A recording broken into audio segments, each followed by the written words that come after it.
Привет, Ольга. Как дела сегодня? Здравствуйте, Иван. Все хорошо, спасибо. А у вас? Тоже неплохо.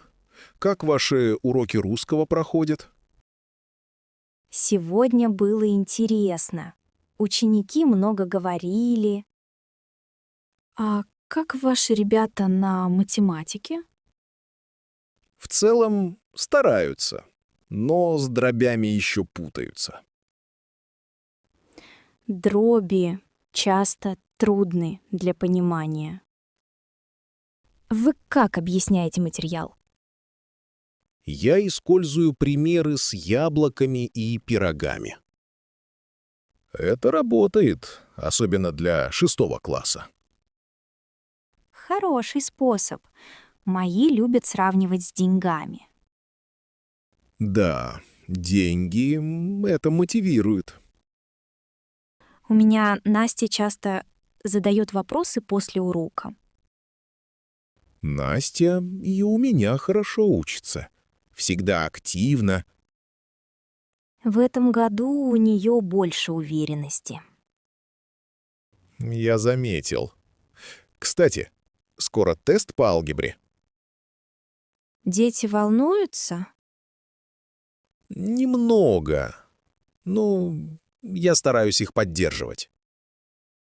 Хорошо, когда учитель мотивирует детей. В России математика — важный предмет.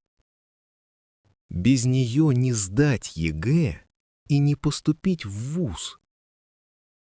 Да, верно. Ваша методика помогает детям.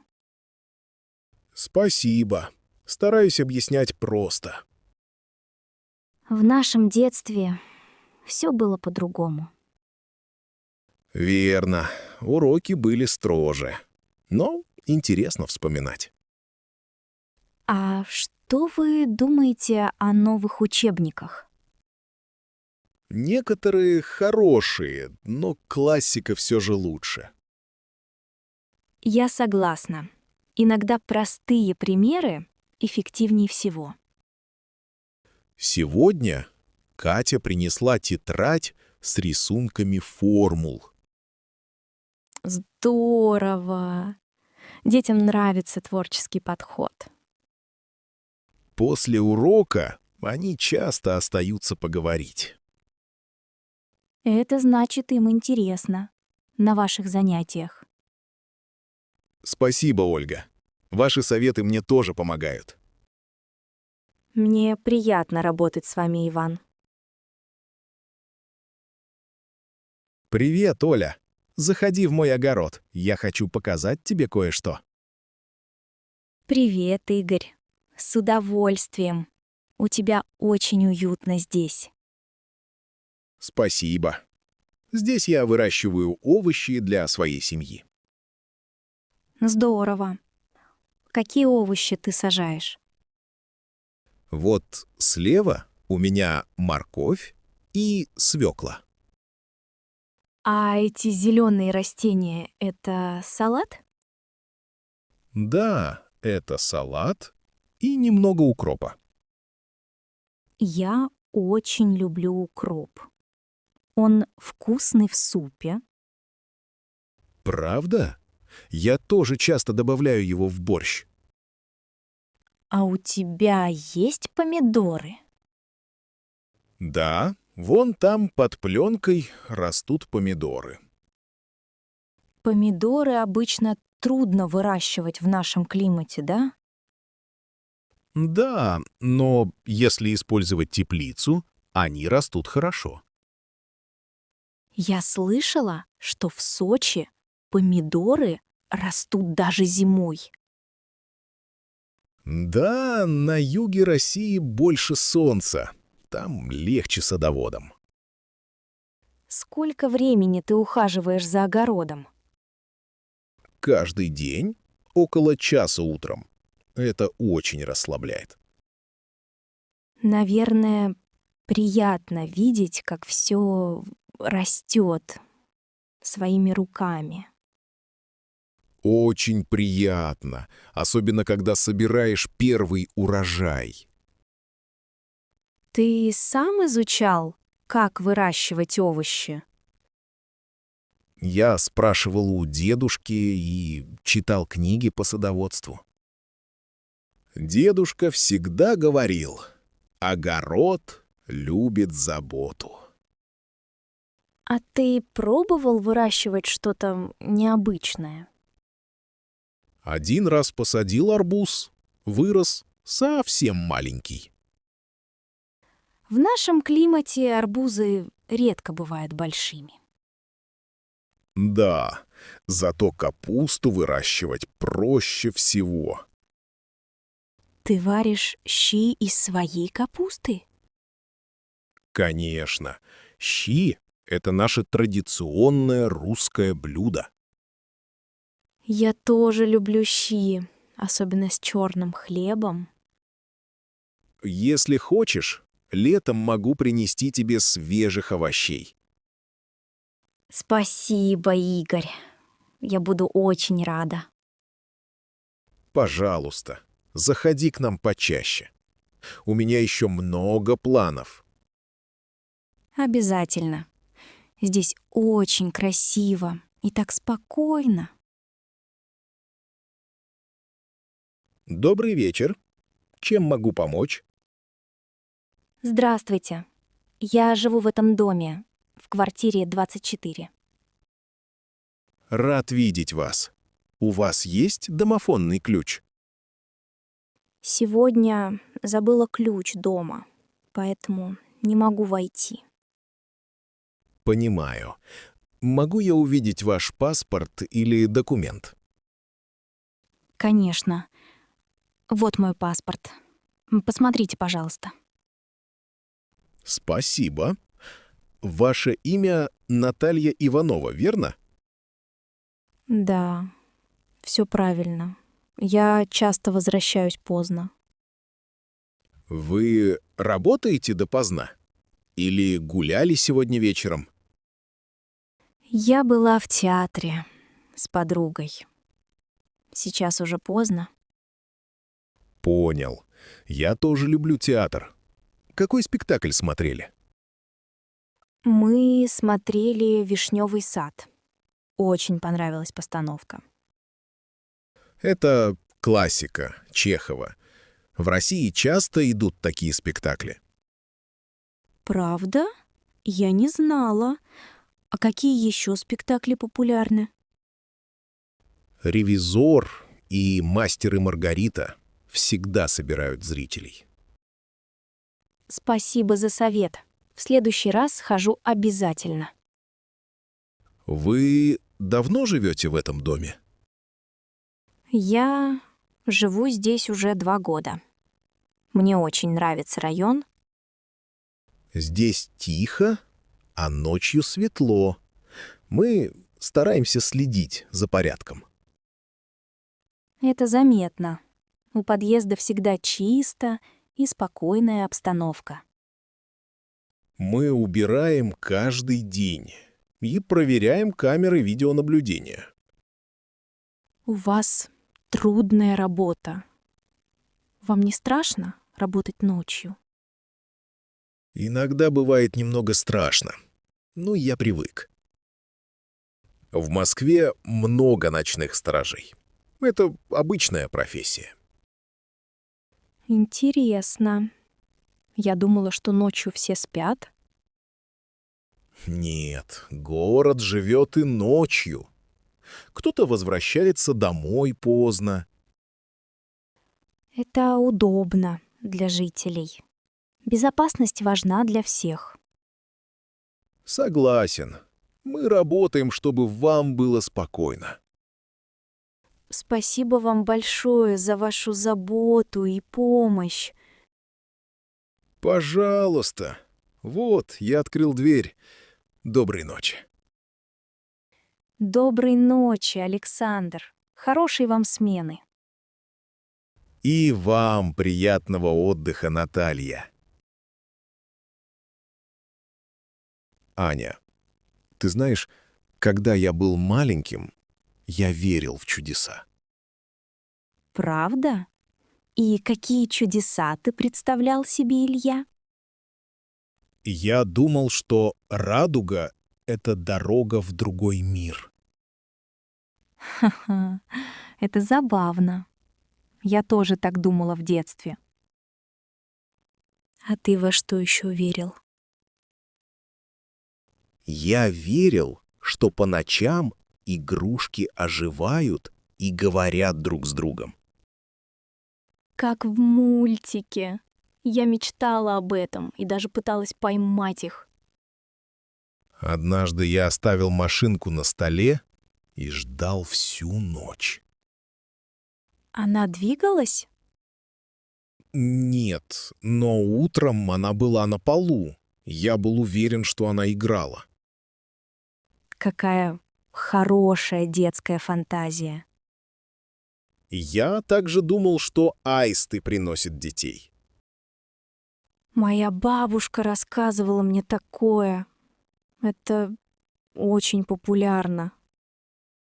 Да, многие дети это слышат. Потом, правда, удивляет. Ты знал, что в России иногда говорят, что детей находят в капусте? Да, моя мама мне говорила про капусту, когда я был маленький. Воображение в детстве очень сильное. Я боялся темноты, потому что думал, что в шкафу живет монстр. Я всегда закрывала шкаф на ночь из-за таких страхов. Однажды папа показал мне, что шкаф совсем пустой. Но я все равно долго боялась, даже когда знала правду. Ты помнишь свое любимое волшебное место в городе?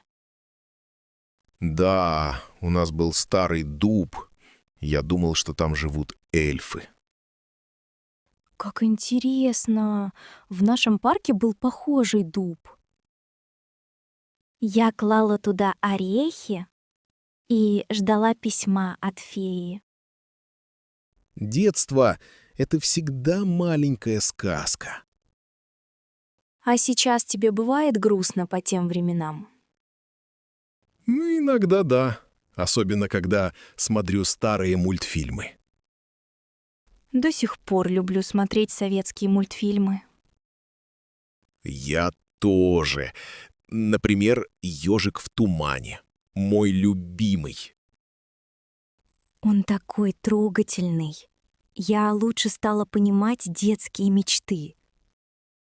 Теперь понимаю. Главное — не переставать мечтать. Согласна, Илья. Сохраним немного волшебства в себе. Здравствуйте. Можно спросить, это ваша кошка? Здравствуйте. Да, это моя кошка. Ее зовут Муся. Очень красивая кошка. Я редко вижу кошек на поводке. Спасибо. Она любит гулять на свежем воздухе. Не убегает? Кошки ведь такие любопытные. Сначала боялась, а теперь привыкла. Она очень умная. Как здорово! Я думал, на поводке гуляют только собаки. У нас в Санкт-Петербурге это становится популярным. Правда? Я об этом не знал. Я здесь недавно. Я уже 5 лет живу рядом с этим парком. Меня зовут Алексей. А вас? Меня зовут Светлана. Приятно познакомиться. Мне тоже приятно. Сколько лет Мусе? Мусе уже 3 года. Она очень ласковая. Она не боится собак в парке? Иногда боится. но я стараюсь выбирать спокойные места. Это правильно. Я сам люблю тишину и зеленые аллеи. Здесь приятно гулять утром. Мало людей и машин. А кошки могут гулять в любую погоду? Нет, когда дождь или холод, Муся сидит дома. Понимаю. А у вас есть еще питомцы? Нет, только Муся. Она настоящая звезда в нашем доме. Верю. Муся очень симпатичная. Можно ее погладить? Конечно. Она любит, когда ее гладят за ушком. О, она мурлычет. Какая милая кошка. Да, она всегда мурлычет, когда рядом добрые люди. А что она любит есть больше всего? Она обожает рыбу, особенно лосось. Это так по-российски. Многие кошки любят рыбу. Да, еще она любит играть с клубком ниток. Спасибо за разговор, Светлана. Был рад познакомиться. Спасибо вам. Хорошего дня и приятной прогулки. Какой сегодня прекрасный день для пикника, правда, Илья? Да, Аня, погода отличная. Трава мягкая и зеленая. Мне нравится этот парк. Здесь так спокойно и уютно. Да, и птицы поют. Слышишь это? Да, слушаю. У нас есть все для хорошего пикника. Конечно. Я положил хлеб, сыр и колбасу в корзину. Я взяла фрукты, яблоки, груши и виноград. И, конечно, не забыла про шишки для украшения. Ты всегда заботишься о мелочах, Аня. Спасибо, Илья. А ты принес чай? Да, вот наш термос. Чай с мятой. Отлично. Я обожаю чай на свежем воздухе. А какое твое любимое блюдо для пикника? Я люблю салаты. А ты? Я люблю бутерброды. Очень удобно есть на природе. Да, это правда. Давай наложим себе еды. Давай. Вот твоя тарелка. Спасибо. Кстати, знаешь, что в России любят варить уху на природе? Да, это традиционный суп с рыбой и картошкой. Я бы тоже хотела попробовать когда-нибудь уху. Мы можем поехать на Волгу и сварить уху у костра. Это отличная идея. А пока покушаем здесь.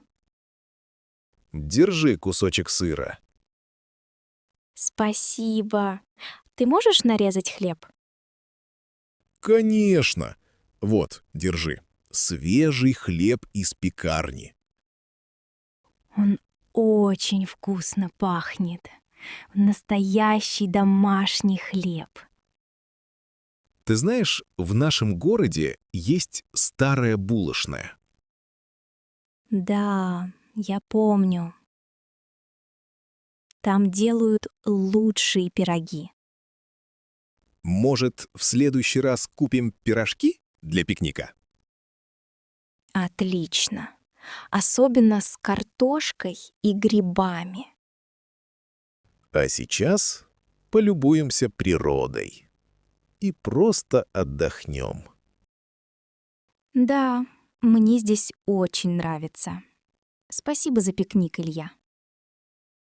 И тебе спасибо, Аня. Этот день получился замечательным. Здравствуйте, Айша. Как ваше настроение сегодня? Здравствуйте, Иван Сергеевич. У меня все хорошо, спасибо. Рад это слышать. Как вам учиться в нашей школе? Мне очень нравится. Здесь все добрые и отзывчивые. Вы уже познакомились с одноклассниками? Да, я говорила с Марией и Дмитрием после уроков. Отлично. Они тоже недавно помогли новому ученику. Они зовут меня на кружки. Это приятно. В какие кружки вы планируете ходить? Я хочу попробовать кружок русского языка и танцевальный. Кружок русского языка вам очень поможет. Я знаю, язык важен для общения и учебы. Вы хорошо говорите по-русски, но практика важна.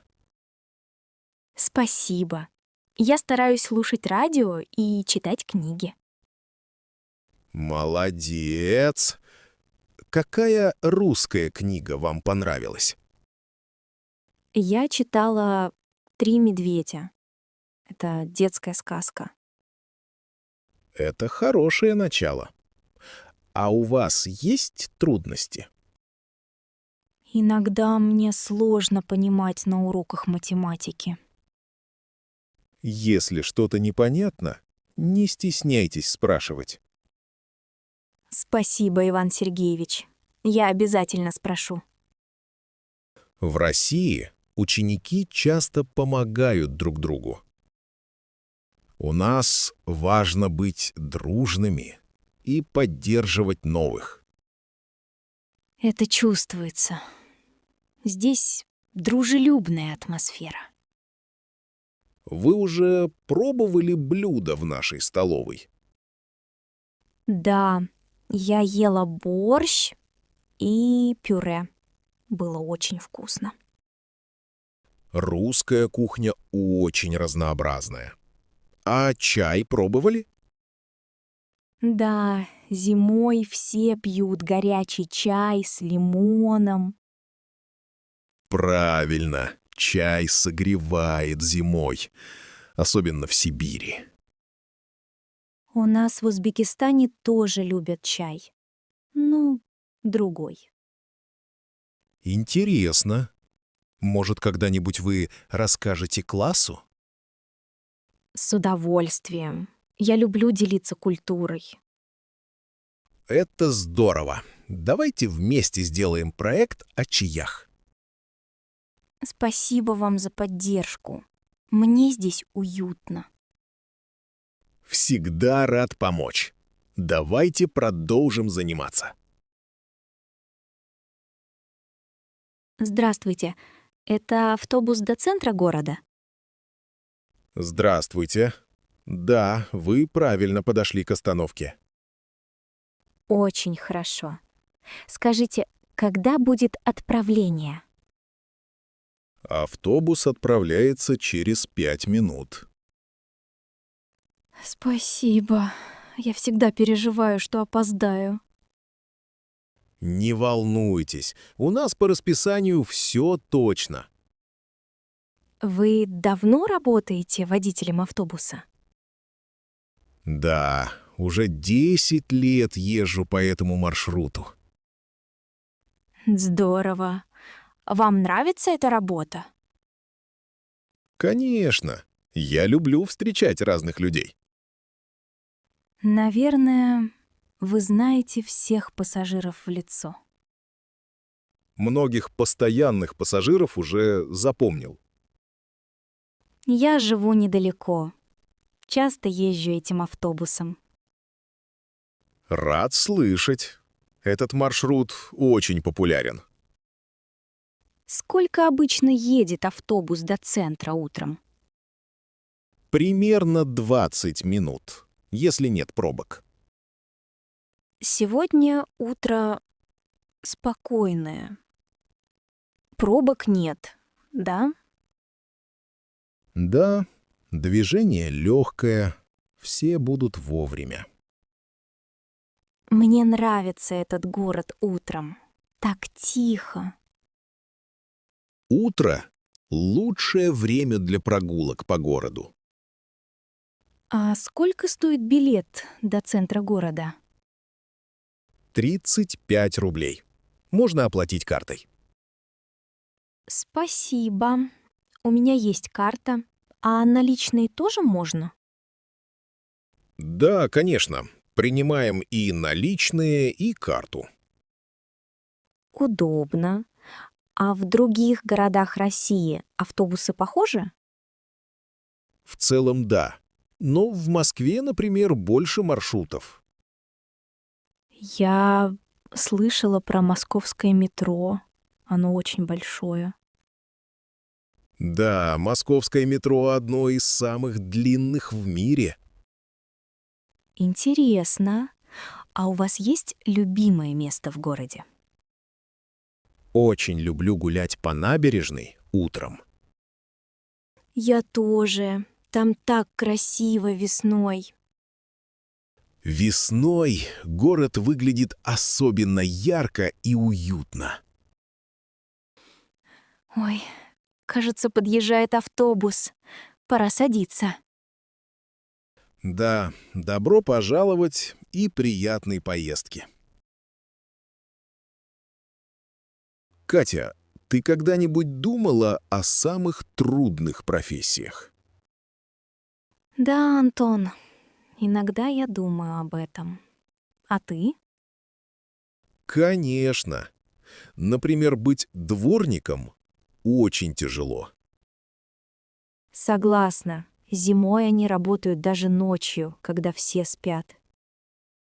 А еще медсестры. Им приходится работать допоздна. Да, и часто им мало платят, хотя работа важная. У них много заботы о людях, но мало благодарности. Иногда люди даже не говорят им спасибо. Это обидно. А какая профессия тебе кажется самой крутой? Думаю, космонавт — это очень круто. В детстве я мечтал быть как Юрий Гагарин. Да, полететь в космос — это мечта многих детей. А тебе какая профессия кажется классной? Мне нравится работа художника или дизайнера. Можно выражать себя и создавать что-то красивое. Здорово. Ты когда-нибудь рисовала картины? Да, я люблю рисовать, особенно пейзажи. Мне кажется, у каждого есть свое призвание. Согласна. А знаешь, в России празднуют День медсестры. Нет, не знал. Когда отмечают этот праздник? 12 мая, чтобы поблагодарить всех медсестер. Это здорово. Им действительно нужна поддержка. А ты бы хотел работать в необычной профессии? Наверное, да. Писатель или фотограф. Звучит интересно. Я думаю, твои фотографии были бы очень красивыми. Спасибо, Катя. А может, однажды открою выставку. Я обязательно приду на твою выставку. А ты пригласишь меня, если будет художественная галерея? Конечно. Я нарисую твой портрет. У нас получится две интересные профессии на одной выставке. Вот это будет круто. Договорились. Здравствуйте. Меня зовут Алексей, я техник компании связи. Можно зайти на минутку? У меня для вас новость. Здравствуйте, Алексей. Что случилось? Мы проводим в вашем доме оптоволоконный интернет. У меня уже есть интернет по ADSL. Чем лучше оптика? Оптоволокно быстрее и стабильнее, до 500 мегабитов в секунду. Это очень быстро. А сколько это стоит? Цена почти такая же, как у вашего ADSL. А интернет гораздо лучше. Видео не будет тормозить. Я люблю смотреть фильмы онлайн. Это важно. С оптикой кино загружается мгновенно, без задержек. А установка сложная? Мне ничего не нужно делать? Все делаем мы. Монтаж бесплатный, нужно лишь пустить нас в дом. Хорошо, это удобно. Сколько это занимает времени? Обычно около часа. Иногда чуть больше, если стены толстые. Моя квартира на 3-м этаже. Это не проблема? Нет, не проблема. Я работал даже на 9-м этаже. А оборудование мне нужно покупать? Нет, модем предоставляем бесплатно. Все уже в комплекте. Супер. А с ноутбуком все будет работать? Конечно, Wi-Fi будет по всей квартире. А можно оставить старый номер телефона? Да, номер мы сохраним. Ничего не потеряется. В семье у всех смартфоны, им нужен интернет. Оптоволокно идеально для нескольких устройств. К примеру, в Москве оптоволокно уже проведено почти во все дома. Я живу в Санкт-Петербурге. У нас тоже так быстро? Да, в Петербурге самые современные сети. Это радует. А если что-то сломается? Есть круглосуточная техподдержка. Просто звоните нам. Спасибо за информацию. Можно подумать пару дней. Конечно, я оставлю вам буклет и свою визитку. Спасибо, Алексей. Всего хорошего. И вам всего доброго. Хорошего дня. Привет, Антон. Как прошел твой университетский обмен? Привет, Марина. Это было удивительно. Я учился в Праге. Вау, Прага. Ты давно хотел туда поехать? Да, всегда мечтал увидеть этот город. Очень красиво. Как тебе чешская еда? Тебе понравилось? Понравилось. Особенно гуляш и кнедлики. Очень вкусно. Пробовал что-то необычное? Да, ел суп с сырым яйцом. Было интересно. Ты жил в общежитии или у семьи? Я жил в общежитии с 2 студентами из Германии. Было трудно общаться на другом языке? Поначалу сложно, но потом стал говорить лучше по-английски. У тебя появились новые друзья? Много. Теперь у меня друзья из разных стран. Ты посещал интересные места? Да, ездил в Карловы Вары и на Влатову кататься на лодке. Красота! Ты учился в большом университете? Я учился в Карловом университете. Он очень старый. Кстати, это старейший университет Центральной Европы. Вау! Какие предметы ты изучал? Я изучал историю и английский язык. Очень интересно было. Какая у тебя была любимая лекция? Мне очень понравилась лекция о Второй мировой войне. Чем отличаются студенты и обучение от России? Все по-другому. Много практики и обсуждений в группах. Что самое трудное было для тебя? Иногда скучал по дому и по русской кухне. Ты сам готовил или ел в столовой? Иногда готовил борщ. Все хотели попробовать. Как тебе погода в Праге? Там мягкий климат. Не так холодно, как у нас зимой. Скучаешь по Праге сейчас? Конечно, хочется снова туда. Там особая атмосфера. Ты советуешь мне попробовать обмен? Обязательно. Ты откроешь для себя новый мир.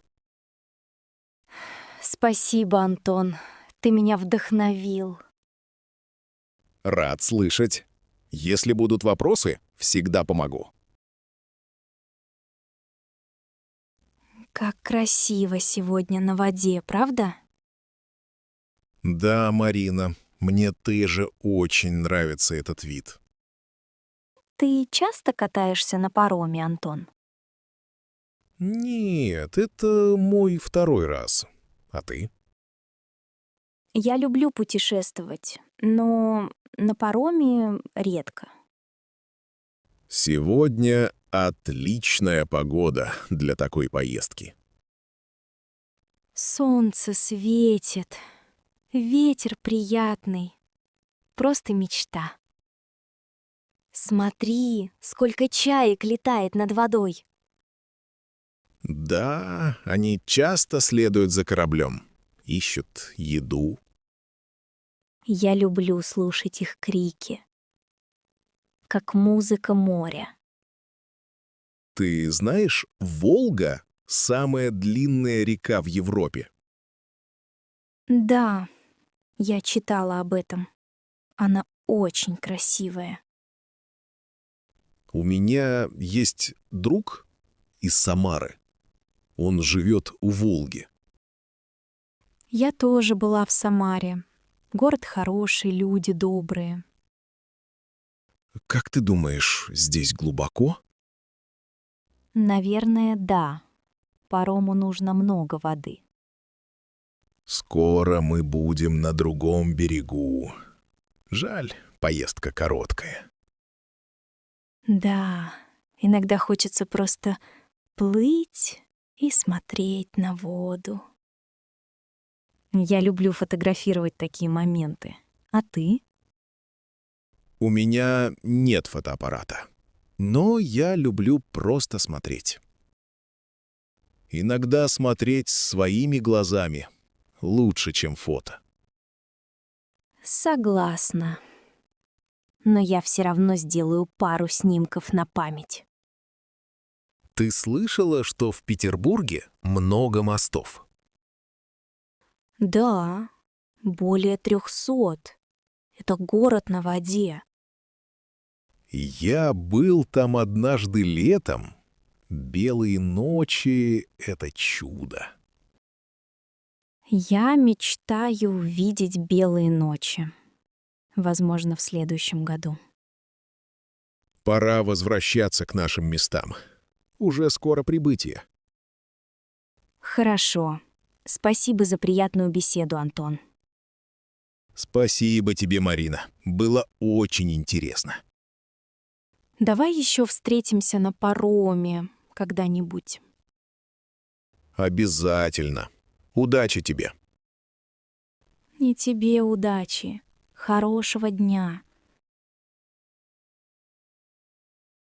Оля, почему ты решила учить новый язык? Сергей, я давно хотела попробовать что-то новое. Мне всегда нравились иностранные языки. Интересно. А какой язык ты выбрала? Я начала учить французский. Почему именно французский? Мне нравится, как звучит французский язык. И я мечтаю поехать в Париж. Париж — красивый город. Я видел фото в интернете. Да. Еще на французском много красивых песен. Я люблю слушать Эдит Пиаф. А французский сложный для изучения? Иногда да. Особенно произношение букв. Правила во французском языке напоминают мне английский. Как ты учишь язык? Используешь книги? Да, вот эта книга очень помогает. Я также смотрю фильмы с субтитрами. Хорошая идея. Фильмы помогают лучше понимать речь. Согласна. Еще я общаюсь с людьми онлайн. Ты нашла друзей, которые говорят по-французски? Да, я разговариваю с Анной из Лиона. Мы обмениваемся письмами каждую неделю. Здорово. Это похоже на переписку с другом. Да, я узнаю много интересного о Франции. А ты пробовала французскую кухню? Пока нет, но я хочу приготовить киш лорен. Это традиционный французский пирог с сыром и ветчиной. Я слышал еще про круассаны и багеты. Да, они очень популярны во Франции. Мне кажется, учить язык весело вместе с культурой. Согласна. Я даже слушаю французское радио иногда. Так языки становятся частью жизни, не только уроком. Ты меня вдохновила. Я тоже хочу учить язык. Антон, расскажи, как прошла твоя первая неделя на работе? Мама, все хорошо. Немного волновался вначале. Это нормально. Новый коллектив, всегда волнение. Да, коллеги хорошие. Меня все приветливо встретили. А кто твой начальник? Как его зовут? Наш начальник, Иван Сергеевич, он очень уравновешенный человек. Рада слышать. А что ты делаешь на работе? Я помогаю готовить документы и отвечаю на письма. Сложно было понять, что делать вначале. Немного сложно, но коллеги помогли разобраться. Молодец, что не стеснялся спрашивать помощь. Было страшно, но они очень дружелюбные. А ты познакомился с кем-то ближе? Да, с Василисой. Она из Санкт-Петербурга. Интересно. Ты знал, что Петербург — культурная столица России? Да, Василиса тоже об этом рассказывала. Василиса давно работает там? Она уже 2 года работает в этой компании. Она тебе что-нибудь советовала? Да, посоветовала быть терпеливым и не бояться ошибок. Это действительно хороший совет. «Мама, у нас на кухне всегда играет тихая музыка». Как здорово. Наверное, это помогает работать. Да, атмосфера уютная, все часто улыбаются. А обедаете вы вместе? Иногда, но чаще каждый сам по себе. Ты уже знаешь, где недалеко можно купить хороший обед? Да, рядом есть столовая. Там вкусные супы и пельмени.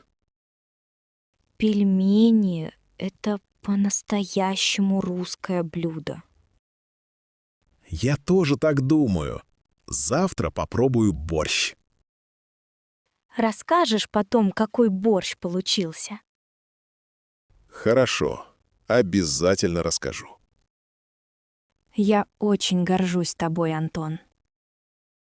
Спасибо, мама. Твоя поддержка очень важна для меня. У тебя все получится. Я в это верю. Спасибо, мама. Как твой день прошел? Привет, Анна. Ты сегодня отлично выглядишь. Спасибо, Иван. Я только что с урока танцев. Правда? Ты давно занимаешься танцами? Нет, это мой 3-й урок в этом клубе. Какой стиль ты выбрала? Бальные танцы?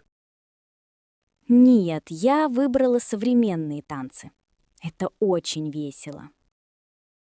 Расскажи, как проходят занятия? Сначала мы разминаемся. Слушаем музыку. Потом тренер показывает новые движения. Много людей в группе? Да, обычно 10-12 человек. Все очень дружелюбные. Это клуб около парка Горького, верно? Да, там классный зал и большие окна. Тебе нравятся такие большие зеркала на стенах? Очень. Я могу видеть свои ошибки и исправлять их. Тренер строгий или добрый? Он добрый, но внимательный. Его зовут Алексей. Он даже шутит на занятиях. Здорово. Ты уже познакомилась с кем-то? Да, я подружилась с Олей и Мариной. Ты чувствуешь, что стала увереннее на паркете? Немного, да. На первой тренировке я волновалась. Сейчас я уже лучше понимаю музыку и ритм. В Москве много подобных клубов для взрослых. Да, мне нравится, что здесь все возраста. Ты планируешь выступать на концерте? Может быть. В следующем месяце будет концерт. Наш клуб отмечает День основания. Гала вечером. Это отличный повод показать свои успехи.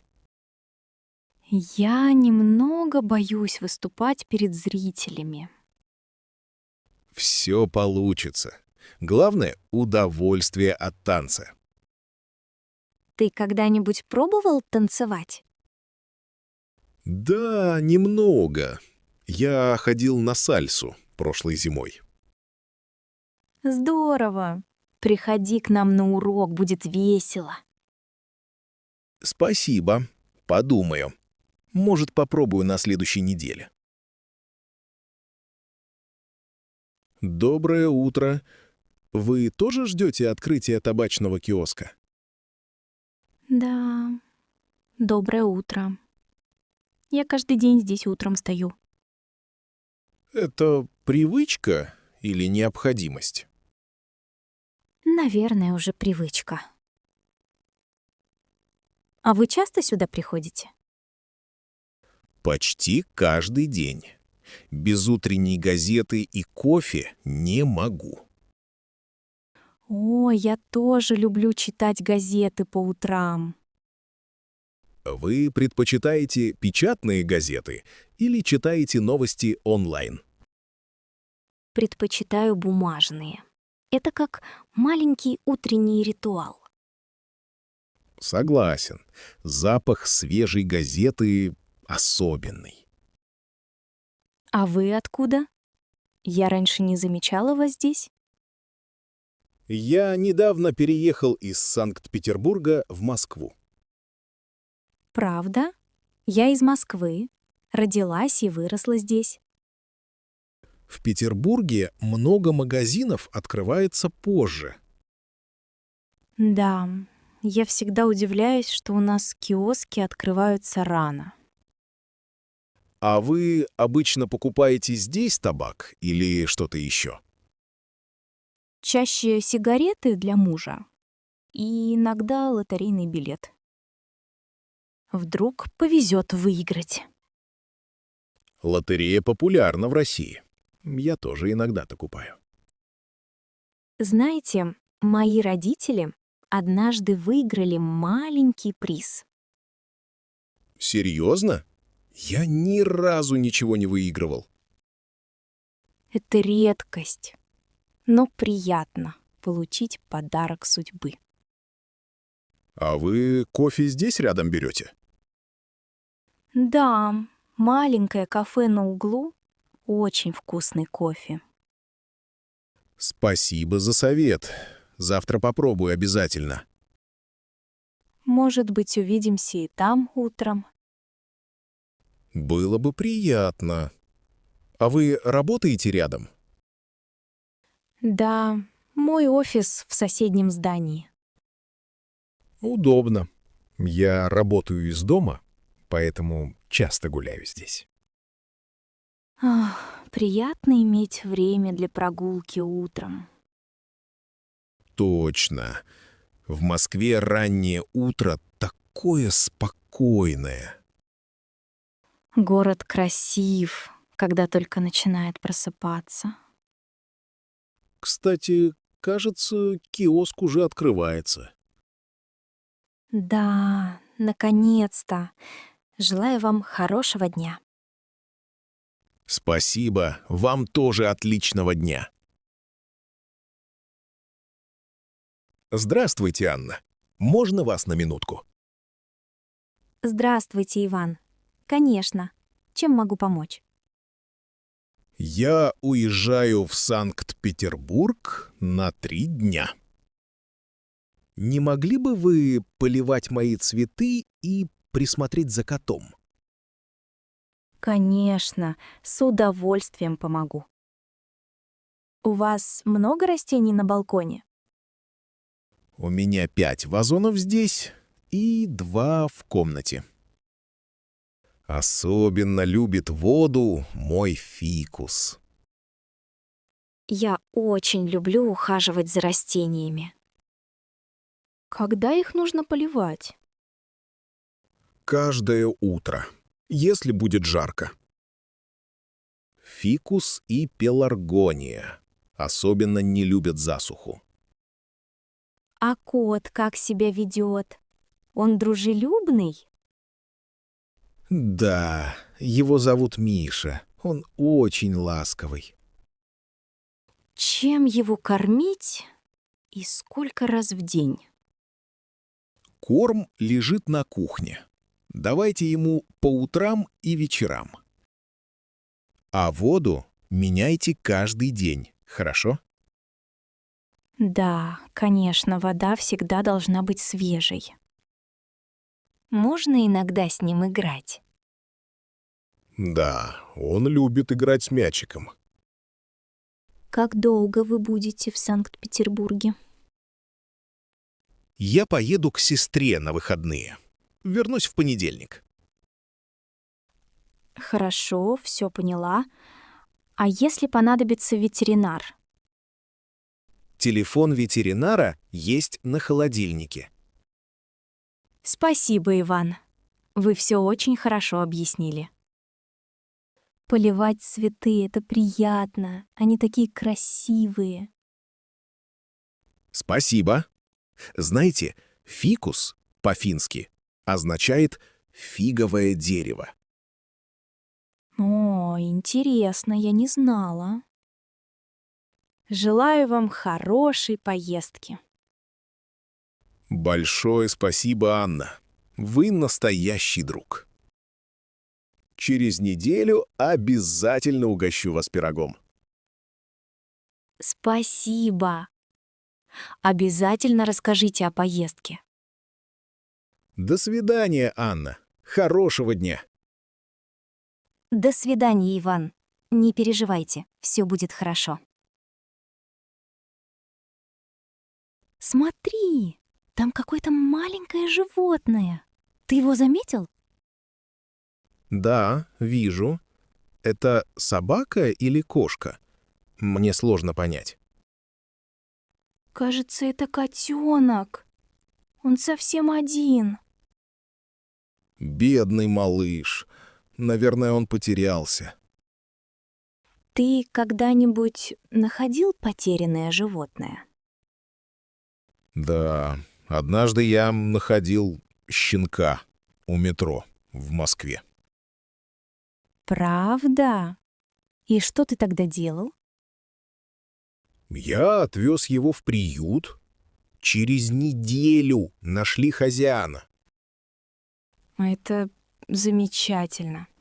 А что нам делать сейчас? Давай посмотрим, есть ли у него ошейник или адрес. Хорошая идея. Погоди, я попробую подойти ближе. Он очень осторожный. Кажется, он боится. Давай попробуем не делать резких движений. Ты прав. Котята часто теряются в городе, особенно летом. Это верно. Кстати, в июне в России отмечают День кошки. Я не знала. Это очень мило. Может быть, у кого-то из соседей пропал котенок? Пойдем спросим у прохожих. Вдруг кто-то ищет его. Сначала давай посмотрим вокруг. Вдруг он из ближайшего дома. Согласна. Ты любишь кошек? Очень. У меня дома живет черный кот Муся. Здорово. А у меня когда-то была белая кошка Снежана. Какое красивое имя. Почему ее нет сейчас? Она уехала жить к моей бабушке в Питер. Петербург — прекрасный город. И для кошек тоже. Смотри, котенок идет к нам. Он уже не так боится. Наверное, он чувствует, что мы не опасны. Может, ему нужно немного воды или еды? Давай купим что-нибудь в магазине рядом. Хорошо. Но сначала сфотографирую его для объявления. Отличная мысль. Вдруг хозяин увидит фотографию. Дружба между людьми и животными всегда трогательна. Согласен. Надеюсь, этот котенок найдет свой дом. Здравствуйте. Ой, извините. За маленькую аварию. Здравствуйте. Ничего страшного. Главное, никто не пострадал. Да, все в порядке. Меня зовут Анна. Очень приятно, Анна. Я Алексей. Ваш автомобиль выглядит целым. У меня тоже маленькая царапина. Да, только немного поцарапался бампер. Давайте посмотрим вместе. Вот, видите здесь? Ага, вижу. У меня похожая царапина. Вы обычно часто ездите по этой улице? Да, я работаю недалеко, поэтому часто тут бываю. Я еду в офис на улице Ленина. А вы? Я работаю водителем автобуса. Но сегодня выходной. Понятно. Хорошо, что мы оба не спешим сегодня. Верно. Давайте вместе составим Европротокол. Да, у меня есть ручка и бланк в машине. В России удобно, что можно оформить документы на месте. Согласен. В некоторых странах надо обязательно ждать полицию. Вы уже когда-нибудь попадали в похожие ситуации? Нет, у меня это первый случай. А у вас? У меня тоже. Всегда стараюсь быть осторожной. Москва — большой город. Тут часто бывают пробки. Да, и иногда люди нервничают. Но сегодня нам повезло. Хорошо, что мы спокойно поговорили и не ругаемся. Давайте обменяемся номерами телефонов на всякий случай. Хорошая идея. Запишите мой номер. 8 900 123 45 67. Спасибо. Вот мой номер. 8 915 321 45 76. Может быть, вы любите автомобили? Я люблю «Лады». У меня Kia. Но папа всегда ездил на «Жигули».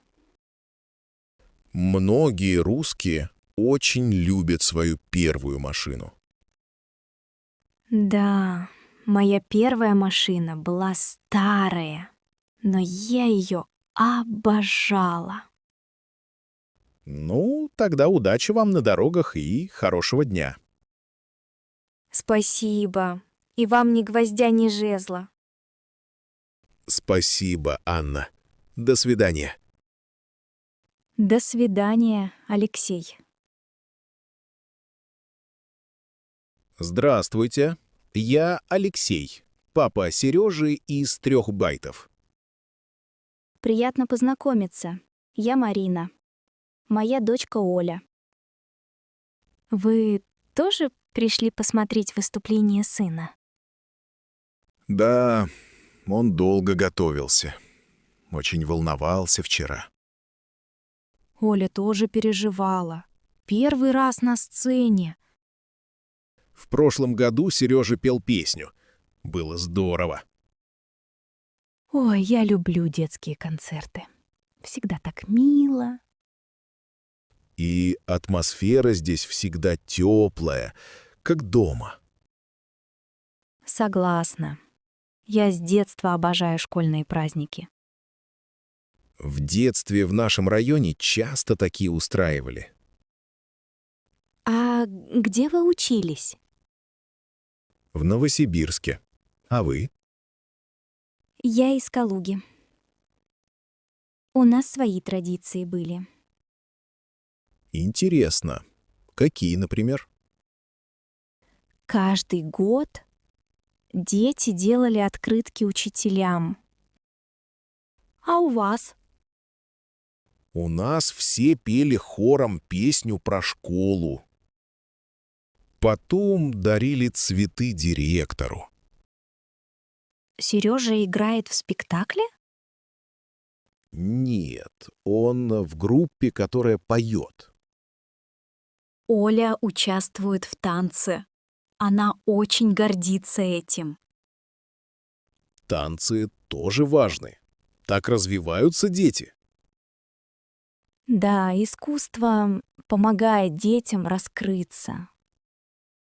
Мы дома часто слушаем русскую музыку вместе. Оля любит народные песни, особенно «Калинка». А Сережа учит стихи классиков. О, сейчас начинается новый номер. Наверное, уже наши дети выходят на сцену. Давайте посмотрим. Как волнительно. Дети такие молодцы. Каждый старается. В конце концерта всегда фотографируют всех детей. Это останется на память. Приятные моменты. Здравствуйте. Можно присесть рядом? Здравствуйте. Да, конечно. Очень приятно. Меня зовут Павел. А вас? Я Ольга. Куда вы летите? Я лечу в Москву. У меня пересадка здесь. Интересно. Я тоже жду свой рейс в Москву. Как долго ваша пересадка? У меня еще 3 часа ожидания. О, у меня тоже. А вы часто летаете? Не очень. Я обычно езжу на поезде. Поезда в России очень удобные. Правда? Да, особенно Сапсан между Москвой и Петербургом. Вы когда-нибудь были в Петербурге зимой? Да, там очень красиво, но холодно. Я люблю белые ночи летом в Петербурге. Это удивительное явление. Почти не темнеет. А вы путешествуете по работе или для отдыха? Я еду на встречу с друзьями. А вы? У меня командировка, но надеюсь немного погулять. В Москве сейчас красивые парки. Я слышал о парке Горького. Вы там были? Да, там часто проходят фестивали и концерты. Какой ваш любимый аэропорт? Мне нравится Шереметьево. Он очень удобный. А вы любите ждать в аэропорту? Не очень. Но здесь есть уютные залы ожидания. Я обычно читаю книги или слушаю музыку. Я тоже. А еще смотрю на взлеты и посадки самолетов. Интересно, что аэропорты как маленькие города. Да, здесь есть магазины, кафе и даже музеи. Во Внуково есть музей авиации для пассажиров. Ну, спасибо. Теперь хочу туда сходить в следующий раз. Путешествовать — это всегда новая история. Согласен. Приятного вам полета, Ольга. Иван, ты уже решил, примешь ли ты это предложение работы? Мама, я все еще думаю. Мне немного страшно менять место. Я понимаю, но это хорошая возможность для тебя. Да, но новая работа в другом районе Москвы. Не так уж далеко. Ты быстро привыкнешь к дороге. Каждое утро ехать на метро целый час. Но это не так плохо. Много людей так ездит каждый день. У тебя будет больше опыта и новая команда. Но я привык к старым коллегам. Они мне нравятся. Иногда перемены — это к лучшему. Ты вырастешь. Я знаю, но боюсь, что не смогу справиться с задачами. Я верю в тебя. Ты всегда учишься быстро. Спасибо, мама. А вдруг мне не понравится эта работа? Ты всегда можешь попробовать и потом решить. Ты думаешь, мне стоит поговорить с директором еще раз? Конечно. Спроси о своих обязанностях, если есть вопросы. Кстати, в России многие меняют работу ради роста. Да, я читал об этом. Сейчас это нормально. Главное — не бояться. У тебя есть поддержка. Спасибо за поддержку. Я просто не уверен. Это нормально. Каждый волнуется перед новым этапом. Ты бы согласилась на такое предложение, если бы была на моем месте? Думаю, да, я бы попробовала, чтобы не жалеть потом. Ты всегда такая храбрая, мама. Просто жизнь учит не бояться перемен. Все будет хорошо. Я еще раз перечитаю контракт сегодня. Хорошая идея. Если нужно, я помогу тебе. Спасибо, мама. Можно спросить у папы совет? Конечно. Папа дома вечером. Поужинаем вместе и обсудим. Хорошо. Мне станет спокойнее после разговора. Все наладится, сынок. Главное, не переживай заранее. Спасибо тебе. Ты всегда умеешь поддержать. Я всегда рядом. Вместе мы все решим. Дима, вчера я впервые ночевала в горном приюте. Правда, Оля? Как тебе понравилось? Это было очень интересно, но немного страшно. Почему страшно? Было холодно или темно? Ночью было тихо, и слышно было только ветер. Я подумала, что вдруг придет медведь. Ох, не волнуйся. Здесь медведей почти нет. Я об этом не знала. Это приятно слышать. А как тебе сам приют? Было уютно? Очень уютно. Много дерева и теплый плед. В таких местах часто печка есть. Здесь была? Да, была старая печка. В ней приятно потрескивали дрова. Сразу вспоминается детство на даче. У меня такого не было. Это мой первый опыт. Какая еда была на ужин?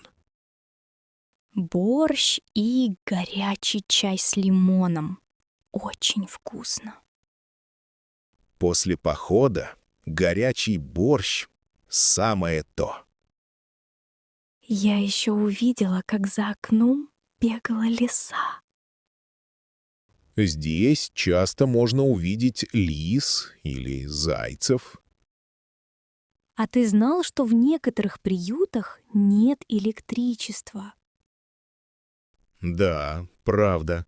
Многие используют свечи и керосин. Вчера светили только свечи. Это было сказочно. Ты делала фото внутри приюта? Сделала утром, когда светило солнце. Покажешь мне потом? Я люблю такие фотографии. Обязательно. А ты часто бывал в таких приютах? Я ходил с родителями в Приэльбрусье. Говорят, там красивые рассветы. Да, вид на горы утром просто невероятный. Завтра пойду смотреть рассвет с террасы. Тогда оденься теплее. На рассвете очень холодно. Спасибо за совет. Мне уже нравится эта горная жизнь. Привет, Игорь. Ты думал о своем огороде дома? Привет, Анна. Если честно, не очень. Это сложно? Наоборот, все очень просто. Можно начать с помидоров. Помидоры? А их не сложно выращивать на балконе? Можно и на балконе, и во дворе, как у нас здесь. Главное — выбрать солнечное место и поливать регулярно. Звучит интересно. А какие еще овощи можно посадить? Очень популярны огурцы, зелень, укроп, петрушка. Я слышал, что зелень быстро растет. Это правда? Да, укроп можно собирать уже через 3 недели. Так быстро? Здорово. А как быть с вредителями? Вредители редко бывают, если все правильно ухаживать. Можно использовать народные средства. Например, мыльный раствор. Я видел у тебя красивые грядки. Ты давно этим занимаешься? Я начала 2 года назад. Раньше бабушка часто рассказывала. В деревнях у многих есть свои огороды. Это традиция. Да, у нас в Рязани почти у каждого свой участок. А у тебя был огород в детстве? Да, я помогала маме выращивать картофель и морковь. Картофель выращивать сложно? Чуть сложнее, чем зелень, но очень интересно. Самый приятный момент — собирать урожай. Наверное, овощи с грядки вкуснее, чем в магазине. Конечно, они свежие и без химии. А экономия получается? Стоит ли труд? Конечно, ты экономишь и получаешь удовольствие. К тому же огород — хороший способ расслабиться. Ты права. Работать на свежем воздухе — это приятно. Может, мне попробовать посадить что-то этим летом? Обязательно. Я помогу тебе выбрать семена и инструменты. Ты увидишь, это не так сложно, как кажется. Спасибо, Анна. Мне уже хочется начать. Пожалуйста, Игорь. Всегда рада помочь советом. Катя, ты рада, что мы отправились в путешествие на автодоме? Да, папа. Это мой первый раз в таком доме на колесах. Мне тоже впервые. Все тут так уютно и удобно. Мне нравится, что мы можем остановиться, где захотим. Да, это большое преимущество автодома. Папа, а где мы сегодня ночуем? Я думаю, мы найдем кемпинг возле озера. Отлично. Можно будет посмотреть закат. Конечно. В России много красивых озер и лесов. А мы сможем приготовить ужин внутри?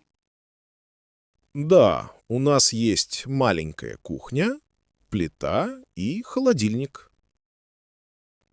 Я хочу приготовить макароны. Можно?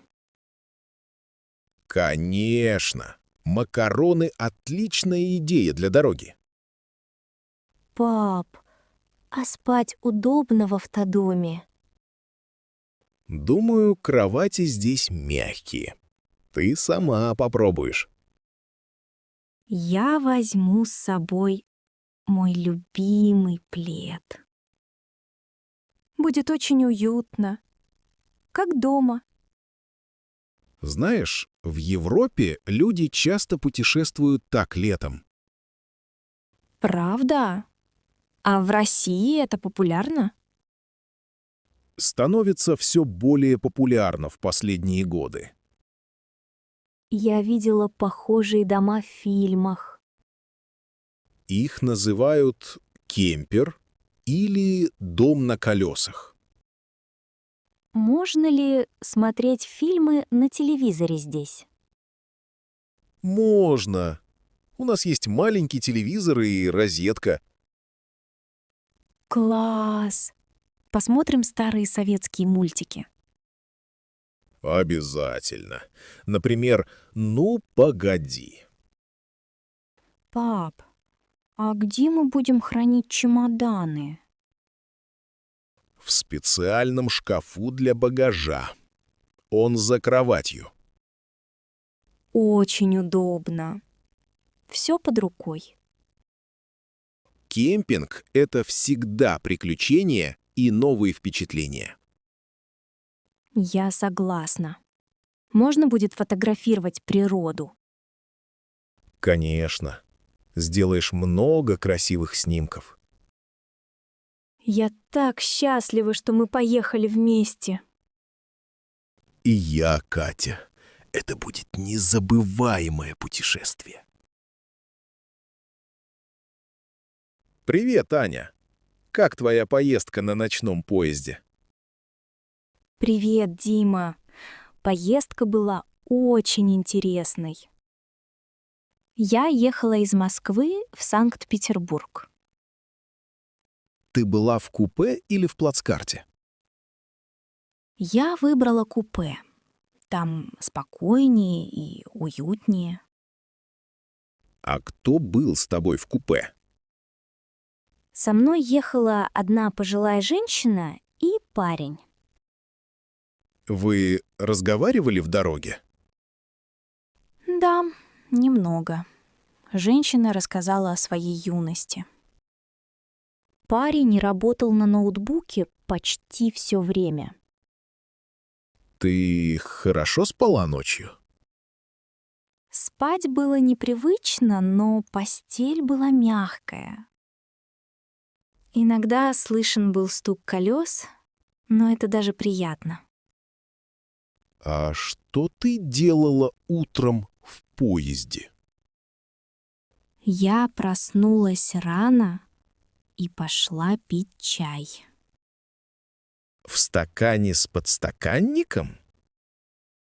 Да, именно так. Официант принес мне чай в подстаканнике.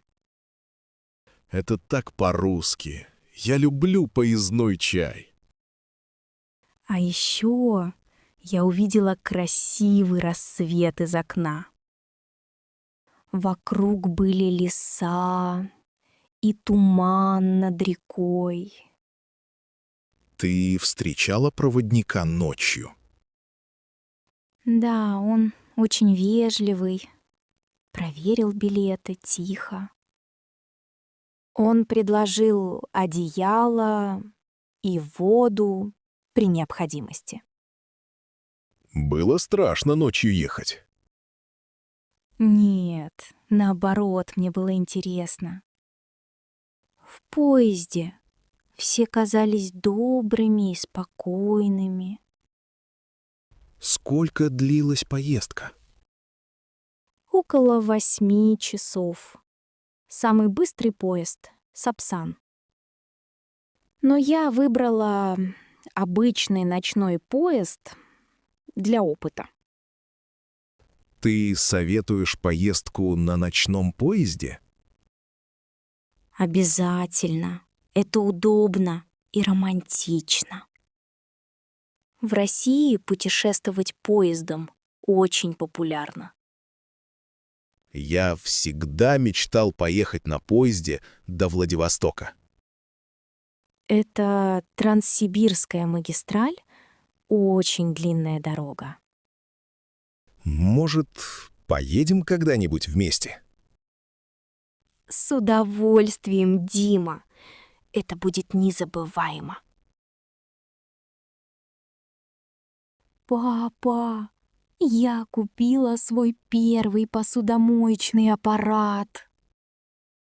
Ого, Катя, поздравляю. Это удобно и экономит время. Да, я устала мыть посуду вручную каждый день. Это правда. Посудомойка — отличная помощница на кухне. Ты знаешь, как ее правильно установить? Конечно. Давай посмотрим инструкцию вместе. Спасибо. Я немного боюсь сломать что-то. Не переживай. Все будет хорошо, если следовать шагам. Посудомойка очень компактная. Нам повезло с размером. В современных квартирах часто мало места для техники. Я выбрала модель из Санкт-Петербурга. Поддержала отечественное. Молодец! Российская техника часто очень надежная. Папа, а как часто нужно добавлять соль в посудомойку? Обычно раз в месяц. Соль защищает от накипи. Поняла. А как насчет специальных таблеток? Их удобно использовать. Одна таблетка на одну мойку. Важно не перегружать машину посудой, иначе плохо вымоет. Ясно. Кстати, мама всегда мечтала о такой машине.